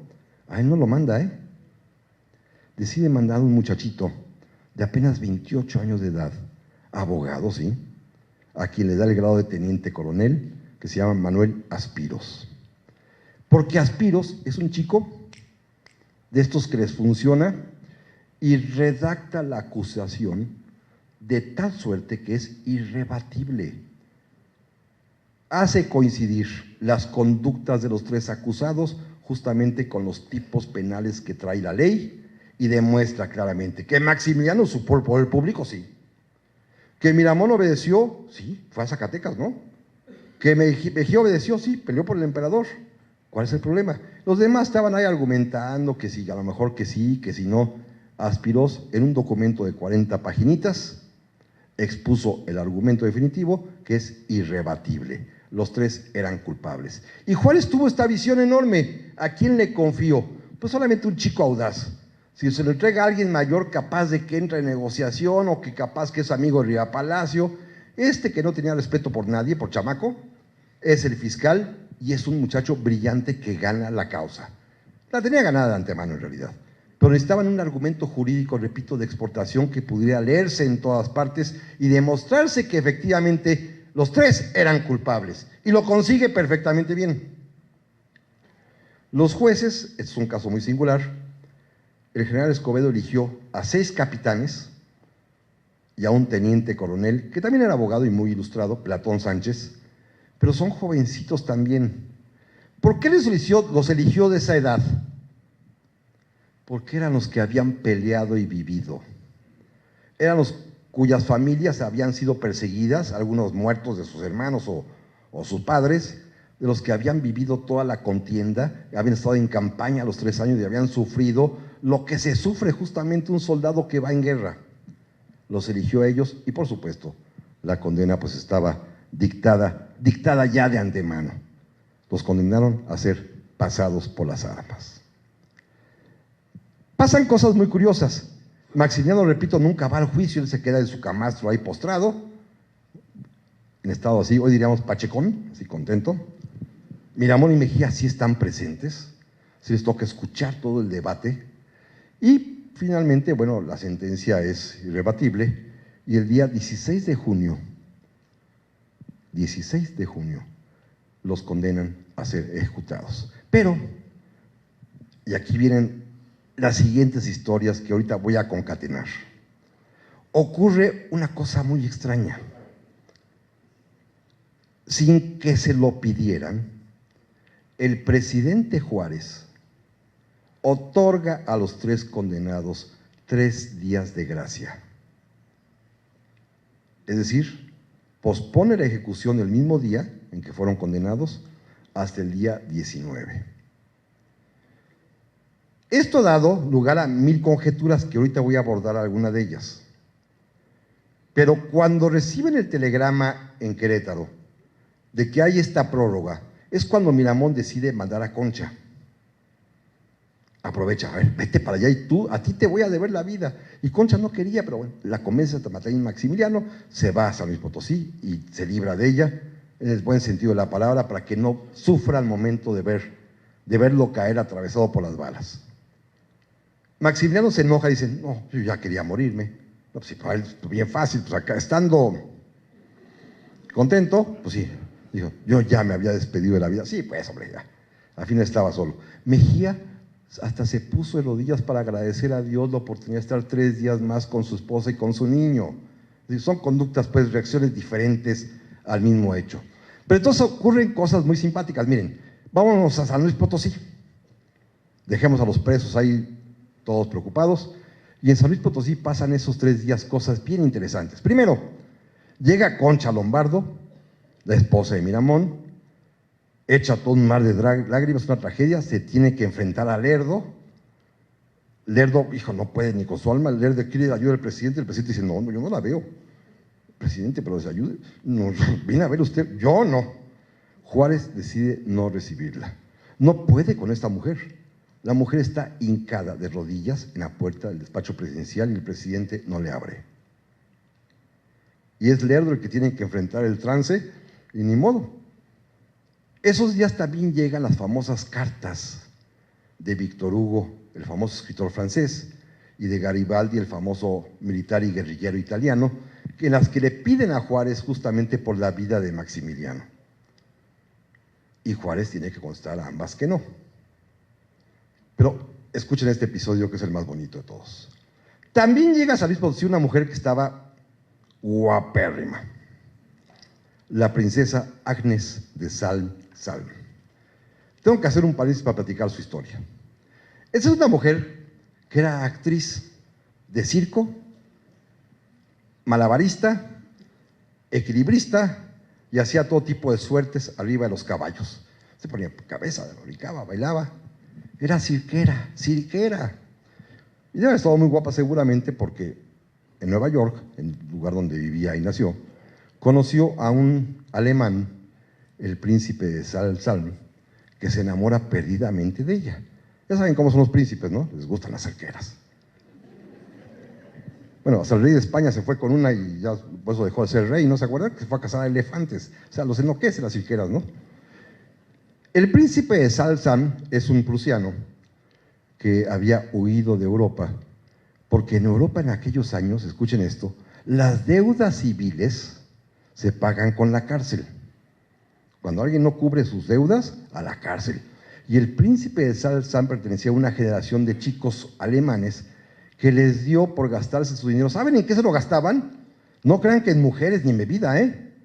En el sastre, en la ropa fina, porque era la moda vestirse así como que, no bueno, como revista Hola de actualmente, así se vestían estos. Entonces se dejaban el dineral, gastaban muchísimo en el sastre para que se hicieran uniformes y trajes y lo que ustedes quieran, y tenían que salir huyendo porque los sastres los demandaban. Entonces escapó, como muchos otros que vinieron también a México. Él fue a dar a Estados Unidos y se presenta como voluntario, porque era militar de origen, al ejército del norte, el que comanda el general Ulysses Grant, a las órdenes del presidente Abraham Lincoln. Es admitido como muchos otros voluntarios extranjeros y llega a ser coronel. Combate en la batalla de Gettysburg, por ejemplo, combate finalmente en las batallas finales alrededor del río Potomac, está con Grant en la rendición finalmente del ejército sureño de Lee, y de repente llega a Nueva York, 1865, cuando termina la guerra, va al circo un día, le encanta la güera esta, que se llama Agnes Leclerc, de origen francés, pero ya norteamericana, y le encantó y que pierde el seso y que se casa con ella, ya ven, así son los ricos, ¿no? Digo, los ricos que dejaron de serlo, pero es príncipe finalmente, se enamora y se casa, pero no tienen trabajo. Ya la guerra civil norteamericana terminó. ¿Qué hacemos ahora para vivir? México. Ya saben que en México, si uno es extranjero, ya la hizo, ¿eh? No importa lo que sea, pero faltaba más. Regresa, viene a México y como se da cuenta y se entera que finalmente hay un imperio con un emperador austriaco que habla alemán, pues se le ocurre irse a presentar a Maximiliano. Y Maximiliano, que es muy voluble y que a todo el mundo le hace caso, cuando encuentra a un príncipe prusiano que está ahí, que quiere poner sus órdenes, por supuesto lo admite, pero no solamente lo admite en el ejército, lo admite en su círculo íntimo, lo vuelve su amigo y su confidente y lo trae para todos lados y por supuesto está en Querétaro. Agnes de Salm-Salm, que es cirquera, repito, no que la condición prefigure a la persona, pero le encanta Maximiliano. Claro, no sabe que Maximiliano nada de esas cosas, porque las mujeres no son su tipo, ¿no? Ella no lo sabe. Bueno, pero está enloquecida por Maximiliano. Cuando su esposo se va a Querétaro, cuando cae preso junto con Maximiliano, esta mujer logra obtener del general Porfirio Díaz en México permiso para ir a Querétaro y se lo conceden, va a Querétaro con el pretexto de ver a su esposo, pero el esposo nada más lo ve para saludarlo, dejarle al perrito que lleva, se llama Jimmy su perrito, y se va luego a ver a Maximiliano. Y es ella la que idea un plan para que se escape el emperador. Ella le dice a Maximiliano, a ver, mire majestad, yo en mi poco tiempo en México ya descubrí algo, son bien corruptos. Y el coronel Palacios, que les guarda la prisión, que es un oficial de confianza de Escobedo, tiene cara de corrupto, segurito es corrupto. Le voy a llegar con una lana, voy a ver cuánto consigo, y como no consiguió dinero, consiguió algo distinto. Andaban por ahí el embajador de Prusia, el embajador de Austria, el embajador de Italia, y a los tres les sacó un pagaré. O sea, un cheque de hoy. Pero los mexicanos no sabían qué era eso. Claro, valía mucho dinero, cobrable en Viena, cobrable en Bruselas y cobrable en Roma. Cada uno por algo así como 100,000 francos cada uno. Una fortuna. Y dice, coronel, esto es para usted, pues nos deja salir.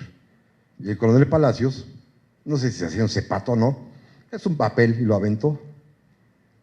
Bueno, se puso tan necia y tan terca la discusión. ¿Saben qué hizo la princesa Agnes de Salm-Salm? Se arrancó el escote, se lo abrió, dijo, coronel, ¿esto sí lo acepta? ¿Y saben qué hizo Palacios? Se dio la media vuelta, fue con el general Escobedo, pidió su cambio, porque esas tentaciones no se aguantan mucho, pero Escobedo despachó a la mujer y la mandó presa a San Luis Potosí. Claro, allá la sueltan y se le presenta a don Benito. Está tan obsesionada por la figura del emperador. Si ustedes conocen San Luis Potosí y han ido al Palacio de Gobierno y han podido ver el cuadro monumental que está allá dentro de la sala de juntas, que es bellísimo, en la que se encuentra el presidente Juárez, con una mujer escotadísima que está de rodillas frente a él, es la escena en la que Agnes de Salm-Salm, Juárez no sabía nada de ella, pues la recibe, y la otra de rodillas pidiéndole por Maximiliano, con un escote hasta acá, y en la puerta, atrás hay un tercer personaje. ¿Alguien ha visto ese cuadro? Se los recomiendo. Vayan a San Luis nomás para ver el cuadro en el Palacio de Gobierno. El personaje atrás es el ministro Sebastián Lerdo de Tejada, en el momento en que pronuncia las famosísimas frases, también de Twitter, de estas mexicanas, cuando le dice, señor presidente, ahora o nunca. Claro, el mal chiste dicen que Juárez no captó. Y Juárez entendió, no. La República no puede indultar al emperador. No, la señal era otra. Ahí está la güera, señor presidente, ¿qué más que? No la captó don Benito.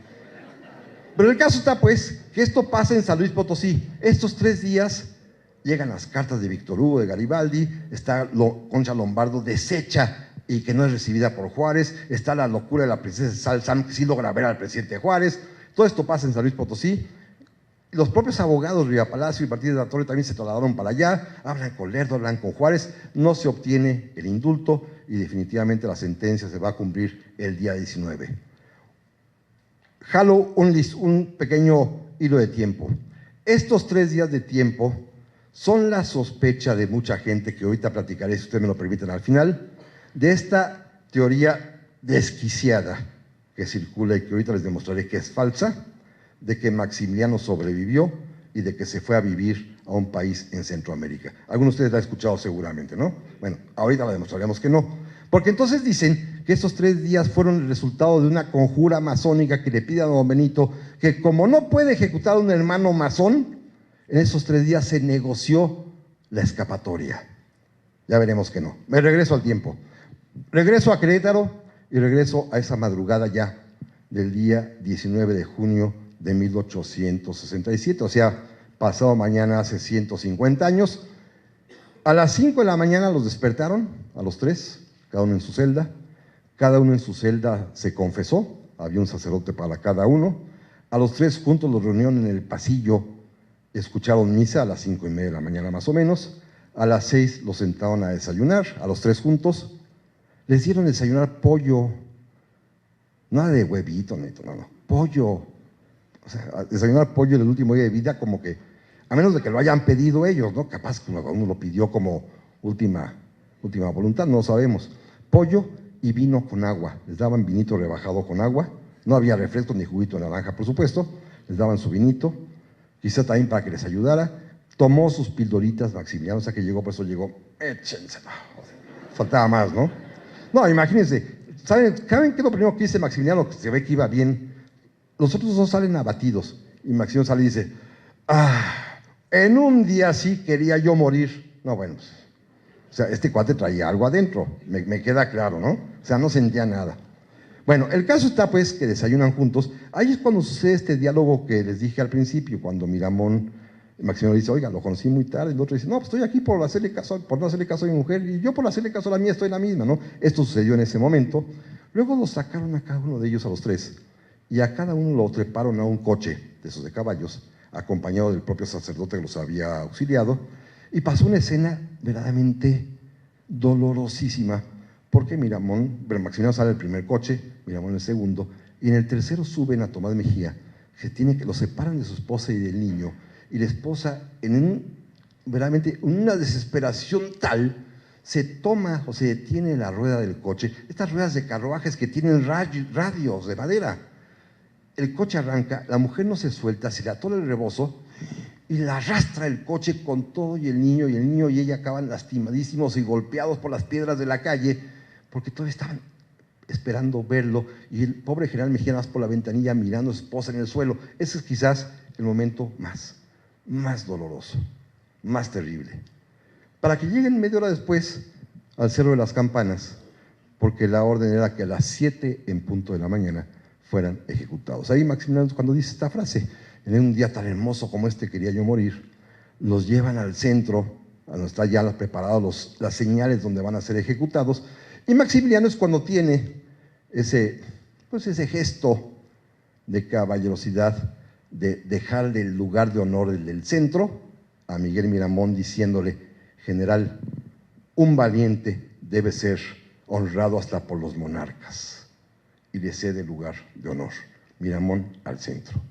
A Tomás Mejía le dijo algo más sencillo, general, lo que no es compensado en la tierra, lo es en el cielo. Y él ya se fue a su lugar, no sin antes pasar con cada soldado del pelotón y regalarle una moneda de oro. Y entonces, escuchen esto, les pide que le apunten al corazón, al pecho, que no le vayan a dar en la cara. Eso también, los que les gusta la conspiración, claro, es que no es Maximiliano el que van a matar, por parte del chisme, ahorita lo platicamos. Luego, finalmente, Maximiliano da un discurso, les dice que espera que su sangre sea la última que se derrame en esta su nueva patria. Miramón también da un pequeño discurso y pide que se le aparte la mancha de traidor para que sus hijos no tengan vergüenza de él. Y fíjese, Tomás Mejía cuando habla nada más dice, Virgen purísima. Y después sonaron los disparos y cayeron muertos. A Maximiliano hay que darle un tiro de gracia. Cuando cae, está con estertores, todavía me imagino que brincando el cadáver, se acerca el oficial, llama a otros 2, le apuntan al corazón directamente y le disparan. Recogen los cadáveres y vamos a la última parte de la conferencia, que es la vida post-mortem. Porque sí tienen los 3, van a ver. no descansaron mucho en paz. El gobierno de la República, el general Escobedo, tuvo especial cuidado en darles a los 3 cadáveres un tratamiento que en ese tiempo es normal. Como ninguno sería sepultado en la ciudad de Querétaro, según la propia disposición de los propios muertos, ejecutados, los 3 fueron embalsamados a costa del gobierno. Hay un punto especial que vale la pena resaltar, que me lo brinqué, y la verdad se me pasó, pero lo voy a decir ahorita. Y es que de los 3, 2 estaban irremediablemente condenados a morir: Maximiliano y Miramón. No, ahí no quedaba duda. Maximiliano por usurpador y Miramón porque ese era el verdadero peligro. Si había un conservador era él, ¿eh? Fíjense qué chistosa es la historia de México, en la que, como pasa normalmente en nuestro país, el jovencito de 35 años de edad es conservador y el viejito de 60, el presidente, es liberal. Es extraño, ¿no? Normalmente es al revés. Los liberales, todos los liberales, Zaragoza, Escobedo, Porfirio Díaz, todos tienen 30, 35 años de edad. Todos los de 60 años de edad, 50 y tantos, 70, son conservadores. Y no, en este caso se invirtió el papel. El chamaquito de 35 ya había sido hasta presidente conservador, y en cambio el otro, vamos a usar la palabra así porque se me revierte a mí mismo que tengo la misma edad que Juárez en ese momento, era un rucazo que ya llevaba varios años de presidente, se va a quedar todavía 5 más, y es liberal. Entonces es un papel muy curioso. Entonces, obviamente, Miramón no tenía escapatoria, había que fusilarlo. Pero Tomás Mejía no. Cierto, caía perfectamente bien en la hipótesis planteada por la ley, porque había ayudado a la intervención y obedecido sus órdenes. Por supuesto que sí. Pero además, escuchen esto, 2 veces durante las guerras de los años anteriores, 2 ocasiones, había capturado en combate al entonces coronel Mariano Escobedo. Y las 2 veces, ¿saben qué hizo? Le perdonó la vida, porque Mejía decía que él no fusilaba prisioneros. Es decir, era un hombre de buen corazón. Sencillo. Cuentan que don Leonardo Márquez, que era un sátrapa, el famoso tigre de Tacubaya, que era un asesino, un día le dijo a Tomás Mejía: oiga, don Tomás, usted perdonó hoy a Escobedo, pero Escobedo no lo va a perdonar a usted mañana, ¿eh? Y parecía que se cumplía. Efectivamente, ahora estaba Mejía prisionero en manos de Escobedo, pero Escobedo también era un hombre decente. Y antes de hacer cualquier cosa, le escribió al presidente Juárez: señor presidente, tengo un dilema de conciencia que pongo a su consideración. En 2 ocasiones el general Tomás Mejía me tuvo preso y me perdonó la vida. Yo desearía, si usted no tiene inconveniente, perdonársela también. ¿Sabe qué contestó Juárez? Que sí, que se la perdonara. Escobedo se entrevista con Tomás Mejía, le dice: don Tomás, vengo a devolverle los favores que usted me hizo, está usted libre. ¿Y saben qué dijo Mejía? Que no, porque él debía su lealtad al emperador y quería ser fusilado con él. Y bueno, no podía sacarlo a fuerza tampoco, quizá tampoco tenía muchas ganas. El caso está que lo fusilan, pero meses después, cuando el presidente Juárez, ya en su casa, en domicilio en Palacio Nacional, estaba con Escobedo platicando, seguramente ya más allá del parte oficial, estaba platicando las vivencias de la guerra y los sucesos de Querétaro y cómo había pasado estos días del juicio y la ejecución de Maximiliano, Miramón y Mejía. Platicaron del tema Mejía y cómo se sintió general. Pues muy mal, el hombre me había perdonado y no quiso, señor presidente, no quiso que lo perdonara. Y escuchen lo que dijo don Benito: no se preocupe, don Mariano, yo entiendo lo que hizo el general Tomás Mejía. Y escuchen, amigos, era indio y era leal. Así de sencillo. Palabras de don Benito. Cuando le entregan el cadáver a la viuda de Tomás Mejía y lo trae a la Ciudad de México, viven en la pobreza. La famosa casita en Tolimán, ahí en Pinal de Amoles, pues venderles un problema, las vacas no sirven para nada, ya se habían muerto seguramente, y la pobre mujer apenas alcanza a rentar un cuarto de vecindad, hoy en la avenida Guerrero, donde está el antiguo colegio de San Fernando, que eran vecindades, Y ahí vivía. ¿Y saben qué hizo la mujer? Y lo pueden checar en Google, ¿eh? Yo tuve la oportunidad hace muchos años en mi primer libro de encontrar la fotografía del cadáver de Tomás Mejía sentado en la casita de la salita de su casa. Tuvo el cadáver 6 meses sentado. Busquen en Google cadáver de Tomás Mejía y van a encontrar el cadáver sentadito en un banquito apoyado en la pared en su casa. Ahí lo tenía.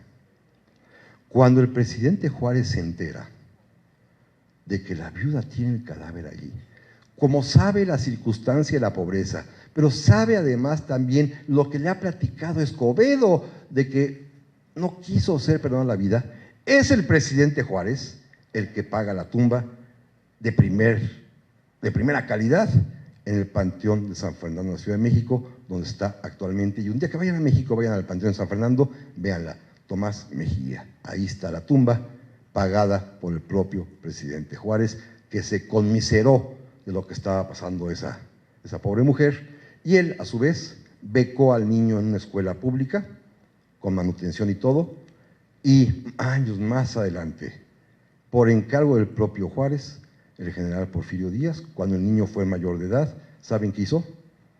Lo ingresó al colegio militar y cuando salió de ahí lo hizo parte de su Estado Mayor Presidencial. Era, digamos, pagar una especie de, pues un compromiso que había surgido con el general Tomás Mejía porque era un hombre finalmente bueno, conservador y todo, pero bueno, estos mexicanos que hacían falta, que no se cebaba con los derrotados. En fin, Miramón tiene otra historia también muy singular. Cuando Concha regresa, encuentra el cadáver, se lo entregan ya embalsamado, pasan dos cosas verdaderamente extraordinarias. Primero, Concha misma, y la pueden buscar también en Google, la fotografía Concha Lombardo, hay una fotografía bellísima en la que ella decidió. ¿Ya le encontró la foto? Ahí está el cadáver, ya está precioso, ¿no? No, bueno. Concha Lombardo decide decir una frase que manda a estampar en todas partes, que dice: que se pegue mi lengua a mi boca si te llego a olvidar. Y se dedicó toda su vida a cultivar la memoria de su esposo. ¿Saben por qué? Porque este era un calavera tal por cual, ¿eh? Miramón le puso los cuernos N veces y ella perdonó todas las ocasiones. Cuenta que siendo presidente en Palacio, tenía a sus chicas en el despacho presidencial, llegaba Concha airada y a la pobre chamaca la tenían que sacar a escondidas para que no se diera cuenta la esposa. Sabía que en Querétaro había vivido los 3 meses del sitio con una mujer que no era ella, por supuesto, pero cuando se trató de estar al momento de la muerte y pedir por su vida, ella estuvo ahí. Pero entonces, cuando recibe el cadáver, lo tiene tendido en la celda que había ocupado, recoge sus cosas. Estaban sus últimas cartas a ella, a sus hijos, a sus hermanos, en fin, una serie de documentos, y encuentra una notita en el suelo que evidentemente garrapateó el general Miramón antes de salir para ser ejecutado, que dice 2 líneas: Concha, amada mía, te amo más que a mi vida. Entonces ella jura jamás olvidarlo y se va a dedicar a cultivar su memoria. Primero, es la única que recibe cierto buen trato, tanto del gobierno mexicano, porque tiene muchos amigos liberales, su papá era un ministro liberal, como del gobierno austriaco, porque tiene una pensión que le otorga el propio emperador Francisco José para vivir en Viena. Allá se va a quedar en Europa, allá va a escribir sus famosas memorias, que ustedes pueden encontrar y están fácilmente publicables tanto en contenido como en Porrúa y en Diana, hay muchas ediciones. Es una historia muy bonita, ¿no? Es Concha Lombardo, por ejemplo, la enemiga número 1 de Carlota. ¿Saben por qué? Escuchen esto que es bellísimo. Odiaba a Carlota porque dice: esta mujer, la emperatriz, por hacer cosas que no son de su sexo, perdió la razón. Lee todos los días. Pues imagínense.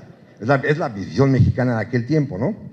Bueno, por ahí de 1880 y tantos, Concha Lombardo regresa a México una temporada. Quería ver sus asuntos, a ver si tenía aquí, sobraba alguna casa que tenían, en fin.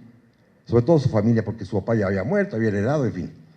Llega al Panteón en San Fernando a ver dónde había sepultado a su esposo, cerquita donde está Tomás Mejía, y está la tumba de su esposo, ahí lo sepultó ella.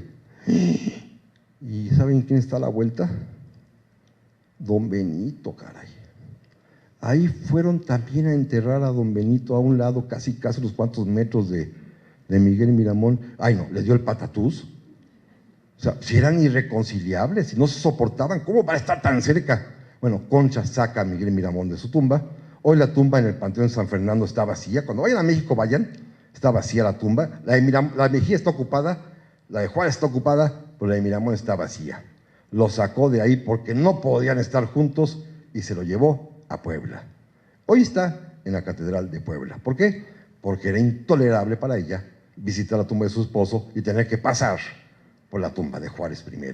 Porque en la entrada original había que pasar por la tumba de Juárez I para ir hasta el último rincón donde está Miramón.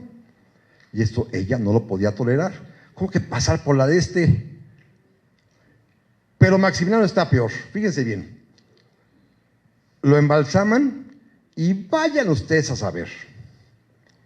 Yo no sé si a propósito de mala fe o por la torpeza del médico que estaba ya harto, pues no lo hizo bien. Y fue aquello una porquería. Lo abrieron, le sacaron todo lo que había adentro, lo rellenaron de acerrín, le inyectaron formol, le sacaron los ojos, le pusieron una Santa Úrsula que había por ahí y ya. Le cerraron la caja y se acabó. Pero estaba tan mal hecho el embalsamamiento que al rato se empezó a echar a perder. Híjole. Juárez ordena entonces que lo lleven a la Ciudad de México. Y lo que les voy a contar, créanme lo que es absolutamente real y bien documentado. Pasó lo indecible. ¿Quieren escuchar una historia de terror cómico a la mexicana? Digo, aquí hay historias de México espantosas, pero hay unas que mueven la risa. Escuchen esto. Viene el carruaje con la caja con el cadáver de Maximiliano, taca, taca, taca, taca, taca, los caminos de entonces. ¿Qué creen que había en el camino? Un bache. O sea, es México, ¿no? Pues, es México. Cae el carro en el bache y bota la caja, ¡pum! Quiero que lo imaginen en cámara lenta. ¡Pah! Sale la caja hacia arriba.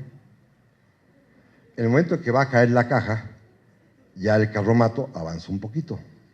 Entonces la caja cae en el suelo, ¡pah! Se abre, ¡pum! Y el efecto, el cadáver sale, ¡pum! Se la dé así una pequeña hipérbole, cae a la orilla del camino y está en declive. Pa, pa, pa, pa, pa, pa, pa, pa.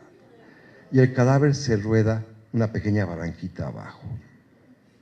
O sea, ni mandado a hacer. Jamás se les ha ocurrido a ustedes que a un cadáver le pase eso, ¿verdad? Bueno, a este le pasó. Se rodó el camino el cadáver por haberse caído en un bache que hace que bote la caja, que hace que se abra la caja, que salga expedido, que se ruede, lo recogen, y si ya el embalsamamiento estaba mal hecho, estaba empezando a echarse a perder, imagínense con esto que le pasa. La tierra, el lodo, el fango que había ahí, era época de lluvias. No.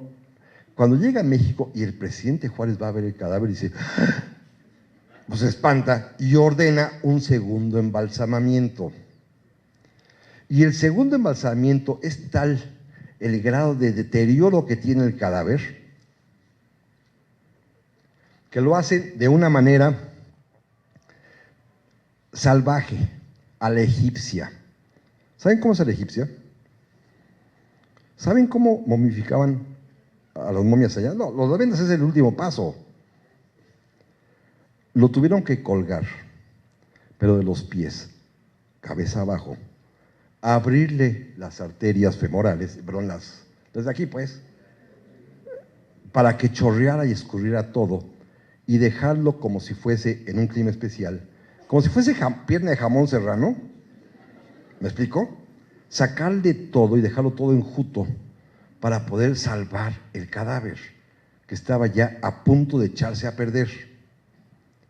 Ya medio lo arreglan, medio lo maquillan, lo ponen en una caja y entonces ya se le entrega así a la delegación oficial austriaca que viene por él. Y por eso cuando llega a Viena el cadáver y lo abren, su mamá dice, este no es mi hijo. Pues no, ya no se parece nadita, pero sí es, créalo. Sí es. Esta frase, este no es mi hijo, es otra pieza de la conspiración. La mamá dice, pues no lo reconoce, este no es mi hijo. Pues no, señora, es que usted no sabe todo lo que pasamos, pero mire, pasó 1, 2, 3, 4, 5. Otra más. También en Google ustedes pueden encontrar la fotografía del cadáver de Maximiliano y van a encontrar 4 diferentes. Es que cambiaba. Es que hay 4 cadáveres diferentes. Y hay un misterio adicional. También en Google, es que Google es la maravilla, ¿eh? Pueden encontrar la última fotografía en vida de Maximiliano, que está con un sombrero como de charro, vistiendo uniforme militar, con un catalejo naval aquí en su brazo. Él era marinero. Y se la tomaron en Querétaro. El mismo fotógrafo que tomó el pelotón de fusilamiento después, también tomó esta foto. Y en ellas hay un detalle maravilloso que es importantísimo. Cuentan todas las crónicas que estando en la ciudad de Querétaro en combate, de pronto, en un buen día, ¡paz!, cae una granada republicana a un lado suyo, explota, mata a algunas personas que estaban ahí a un lado, y los que estaban un poquito más lejos como Maximiliano, pues nada más llega las chispas, y la chispa le cayó en la barba. Y los que tienen barba y bigote, sabemos que cuando nos cae una briznita de la ceniza del cigarro o el encendedor del cerillo nos pesca, se va. ¿Le ha pasado a alguno? A ti sí te ha pasado, ¿verdad? Supongo. A mí sí me ha pasado, bueno. Entonces perdió media barba, es decir, medio lado.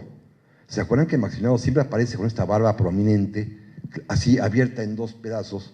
Bueno, perdió uno. Y en esta fotografía última de Maximiliano, que está en Google, repito, ahí lo pueden ver con un solo lado de barba y el otro lo perdió, le quedó muy cortita. Bueno, en el cadáver, en las 2 primeras fotos aparece completa. ¿Le creció, ustedes creen? En la última, que es el cadáver que reciben en Viena, efectivamente no se parece, porque la barba la trae como yo, que es así como debió estar. Se la debieron haber recortado para no dejar la mitad nada más, la otra mitad corta. Entonces la recortaron y quedó así como se usa actualmente la barba. Y así se ve en la última fotografía del cadáver, tal y como lo vio efectivamente su mamá. Y efectivamente está desfigurado, con los ojos sumidos, los pómulos salientes, el pelo y la frente pues, muy lastimada. Entonces no se parece. Digo, si lo ven con los cuadros no se parece nada. Claro, si ven los cuadros con las fotos originales tampoco se parece, ¿eh? Recuerden que los pintores los realzaban y les daban una majestad que él no tenía. Pero bueno, en este caso, pues no se parece mucho. Pero las fotos previas, efectivamente no se parece. ¿Qué hicieron? Bueno, hoy sabemos que le pusieron una bala postiza, pues para entregarlo bien, según ellos, ¿no? Con el primer embalsamamiento. Claro, se echó a perder. Bueno, esta existencia de fotos con la fisonomía del cadáver distinto es otro elemento de conspiración. La historia es esta, finalmente. Maximiliano está enterrado, y ahí está actualmente, algunos de ustedes seguramente habrá ido, en Viena, en la cripta de los capuchinos, en el sótano, ahí donde está, el mismo piso donde está Francisco José y Sisi, Rodolfo y todo el mundo, ahí está Maximiliano. Y sin embargo surgió la leyenda de que en El Salvador había un personaje que se llamaba Justo Armas, que tenía pues un halo misterioso, en el que se decía además también que podía ser él, Maximiliano, que había sido perdonado por Juárez y que había ido a vivir justamente a ese país centroamericano, en donde tenía la obligación y el pacto de mantener una vida discreta y hasta el resto de sus días. Es toda una historia, ¿eh? La voy a resumir. Hay ciertos aspectos de verosimilitud. La persona que hizo este hallazgo y que difundió esta idea, que se llama Rolando Deneke, un arquitecto salvadoreño de origen alemán que vive allá, él encontró, cuando pudo entrar a la casa este personaje Justo Armas, encontró allá adentro la vajilla imperial mexicana. Ahí está, eso es cierto, ¿eh? Absolutamente cierto. Están los platitos, el hondito, la tacita de té, la más grandota, el sopero, el soperito, el trinchador 1, el trinchador 2, los cubiertos completos, todas las copas completas formaditas para 200 personas. O sea, la vajilla completa, con las soperas enormes, con los fruteros enormes, los tibores que decoraban aquello. Ahí está la foto, la vajilla con el monograma imperial, que son esas 3 M's. Dos M's con una I en medio, Maximilianos Imperator, Mexicanos Imperator. Bueno, ahí está completo la vajilla, es cierto, ¿eh? También encontró un cajón con fotografías de Maximiliano, sobre todo una de ellas. En aquel tiempo que ya aparece la fotografía y que se usa como fines publicitarios, no había, claro, grandes imágenes, no había anuncios espectaculares en las calles, no hay ningún otro medio de comunicación, sí se repartían tarjetitas con fotografías. Y había una muy popular con la cual Maximiliano y Carlota quisieron ganarse el favor de los mexicanos, en la que aparecen él y ella de rodillas frente a la imagen de la Virgen de Guadalupe. Entonces ahí están los dos rezando frente a la Virgen, y por supuesto esa la repartieron como pan caliente, y encontró este hombre una caja con centenares de esas estampitas. Sí, eran ciertas, ahí están. Hay una explicación que me reservo todavía.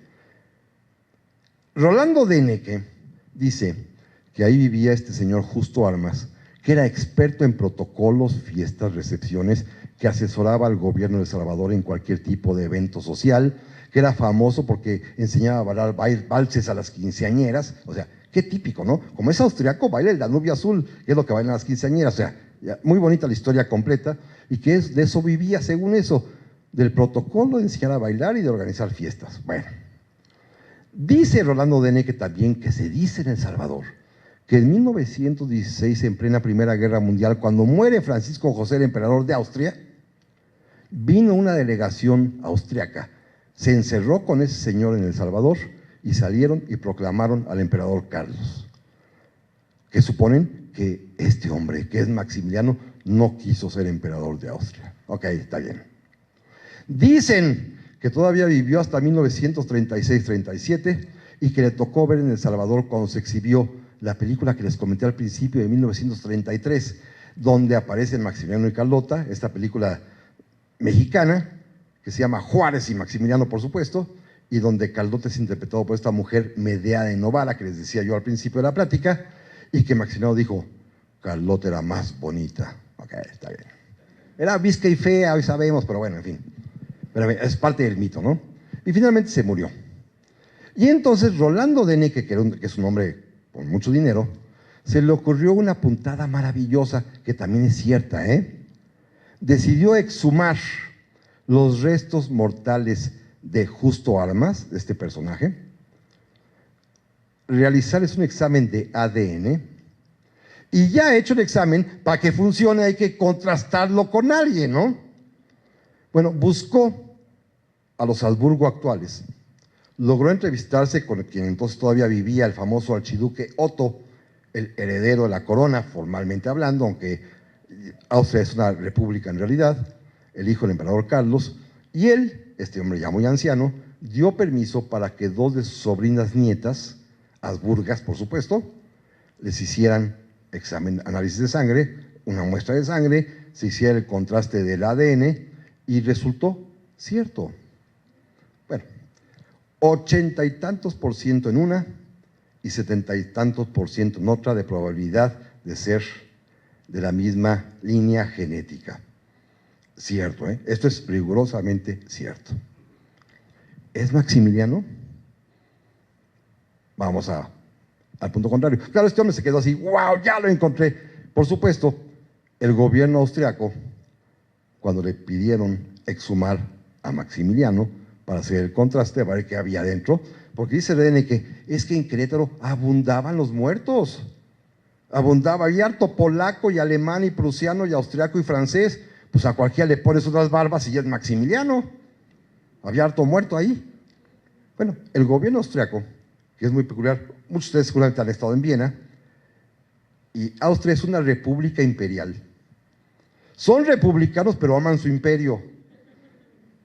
Son república socialista casi, ahorita es un presidente casi medio de izquierda, pero no me toquen a mi emperador de derecha, ¿eh? Es decir, su pasado imperial es algo así como su gloria nacional, y no se puede abrir la tumba de Maximiliano, y no los dejaron abrirla. Pero entonces, ya con esto le bastó a Deneke para que él y otras gentes allegadas a él hicieran toda una teoría, publicaran varios libros, una serie de televisión, una novela, en fin, hay toda una historia que ustedes seguramente muchos ya escucharon, de que Maximiliano lo perdonó Juárez y se fue a vivir a El Salvador, porque entre masones no se matan. Pues sí se matan. Primero, hay un masón muy famoso, Fenelón, que dice claramente que efectivamente los hermanos masones deben protegerse la vida mutuamente, pero cuando está en riesgo la dignidad de una nación o su seguridad, primero de la nación. Y Juárez lo fusiló, aún siendo hermano masón. Porque sí, Maximiliano también era grado 33. O sea, que nos quede bien clarito, ¿no? Era masón. Segundo, si habrá habido este pacto, ¿por dónde lo sacaron?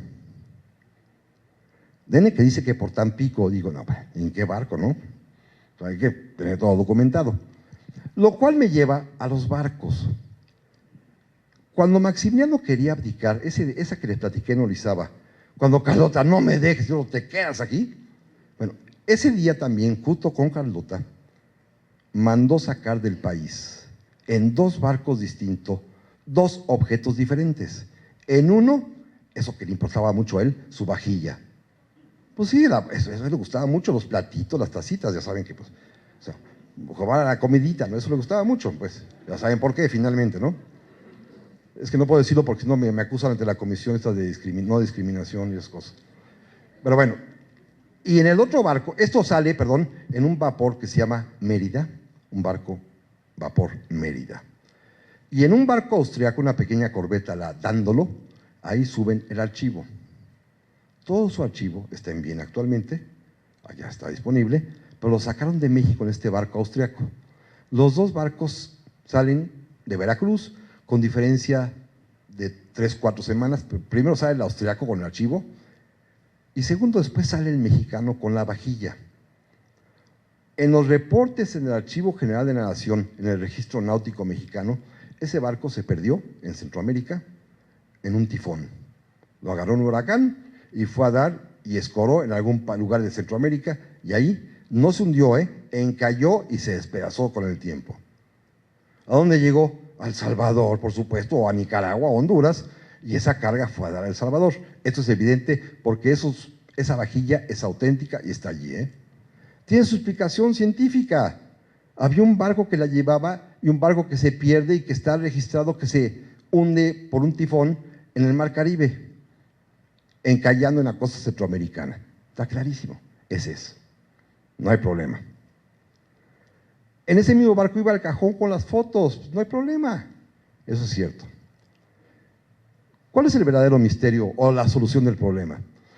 Los Habsburgos son muy extraños. No sé si ustedes hayan leído sobre el tema, pero son muy, muy singulares.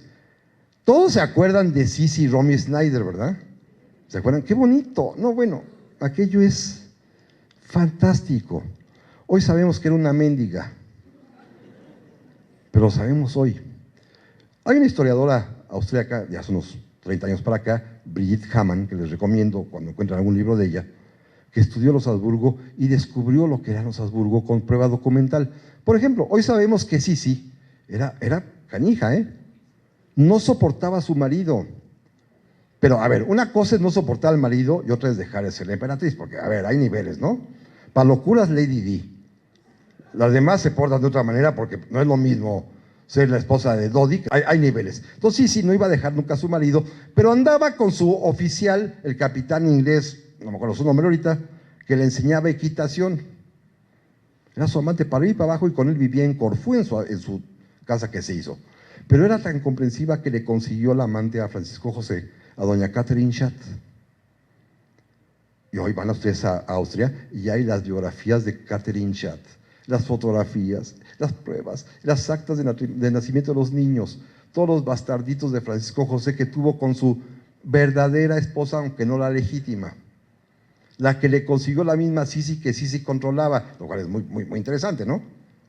Bueno, por una parte. Por otra parte, recuerden que el hijo, el heredero Rodolfo, el que se suicida en Mayerling, también es otra tragedia tremenda. Porque está casado con una mujer, Estefania de Bélgica, pero anda con una chamaquita de 18 años, María Bétzera. ¿Se acuerdan de esa historia? De Mayerling, es otra tragedia enorme.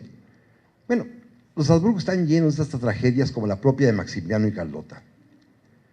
Hay un Habsburgo, bueno, nada más les comento, los hermanos de Maximiliano, Francisco José, bueno, está casado con Sisi, pero en realidad vive con Catherine Schatt. Carlos Luis es un hombre muy bueno, se casa 3 veces, se le mueren las esposas y él se muere después. Es el único normal. El más pequeño, Luis Víctor, es homosexual declarado y su hermano mayor lo tiene encerrado en un castillo atendido por mujeres nada más. O sea, de todo hay. Bueno, Hay un archiduque, sobrino de él, hijo de Carlos Luis, que se llama Juan Salvador. Juan Salvador es, digamos, sobrino de Maximiliano, primo de Francisco Fernando, el que matan en Sarajevo, perdón, hermano de Francisco Fernando, en fin, es de esa misma familia. Y a Juan Salvador se le ocurre la puntada de enamorarse de una actriz de teatro, y eso es muy común entre los europeos. Y Francisco José se indigna. Claro, una cosa es acostarse con una actriz de teatro, como hacía él con Catherine Chat, pues no se casa uno con ellas. Y le dice, si te casas con ella, fuera, para siempre. Pues sí me caso, porque sí la amo. Lo expulsan de la familia imperial, se va en su yate, ¿y saben a dónde se va a vivir? A Centroamérica. Entonces, el día que se logre abrir esa tumba de Maximiliano, ese contraste, se van a dar cuenta que Maximiliano es Maximiliano y el que está sepultado en El Salvador es el archiduque Juan Salvador, que se cambió de nombre. Y por supuesto se dedicaba a organizar fiestas y aprovechó o compró o consiguió que por ahí estaba la vajilla de su tío y vivió en esa casa que es un auténtico palacio en un país además controlado, muy controlado, aunque no lo crean ustedes, por México. De alguna manera los salvadoreños vienen a México, viven en México, estudian en México, su país es invivible muchas veces. ¿Se acuerdan los años 80? Hasta aquí se organizó la paz. Bueno, hoy en día, para que vean el grado de dependencia de Salvador con México, nuestro país, así con todos estos problemas que tenemos, aquí en México producimos e imprimimos en la Comisión Nacional del Libro de Texto Gratuito los libros de la Comisión Nacional del Libro de Texto de El Salvador y dicen hechos en México. Nosotros les hacemos hasta sus libros de texto a los salvadoreños. Es una historia pues tremenda. Se hizo mucho alboroto de si Maximiliano sobrevivió, si Juárez lo perdonó. No, la verdad de las cosas es que es una historia tranquila, normal, de un hombre que muere, que su cadáver tiene muchas vicisitudes, es cierto, pero no es más allá de la novela. Estos años, y con eso termino, porque si quieren preguntar algo, con todo gusto aquí nos quedamos a platicar un rato más. Estos años de 1865, 66, 67, créanmelo, son los más hermosos de la historia de México, porque son años, repito, en los que se siente la patria, la heroicidad, la mexicanidad, y hay que ser conciliador con ambas versiones. Un gran historiador a quien yo admiré mucho, José Fuentes Mares, decía que si hay algo que los mexicanos podemos agradecer es a aquellos que se refugiaron en Paso del Norte en 1865, Juárez y sus amigos, y a aquellos que se encerraron en Querétaro en 1867, Maximiliano, Miramón y Mejía. Los dos grupos son nuestro pasado, de los dos hemos recibido cosas, y yo creo que, yo no digo honrar, pero amar el pasado completo, liberales, conservadores, los mexicanos de entonces y los de ahora, porque hoy también estamos divididos, pero finalmente la esencia es la misma, una patria que ellos quisieron construir a su manera y que recibimos y nosotros queremos construir a la nuestra. Mil gracias por su atención.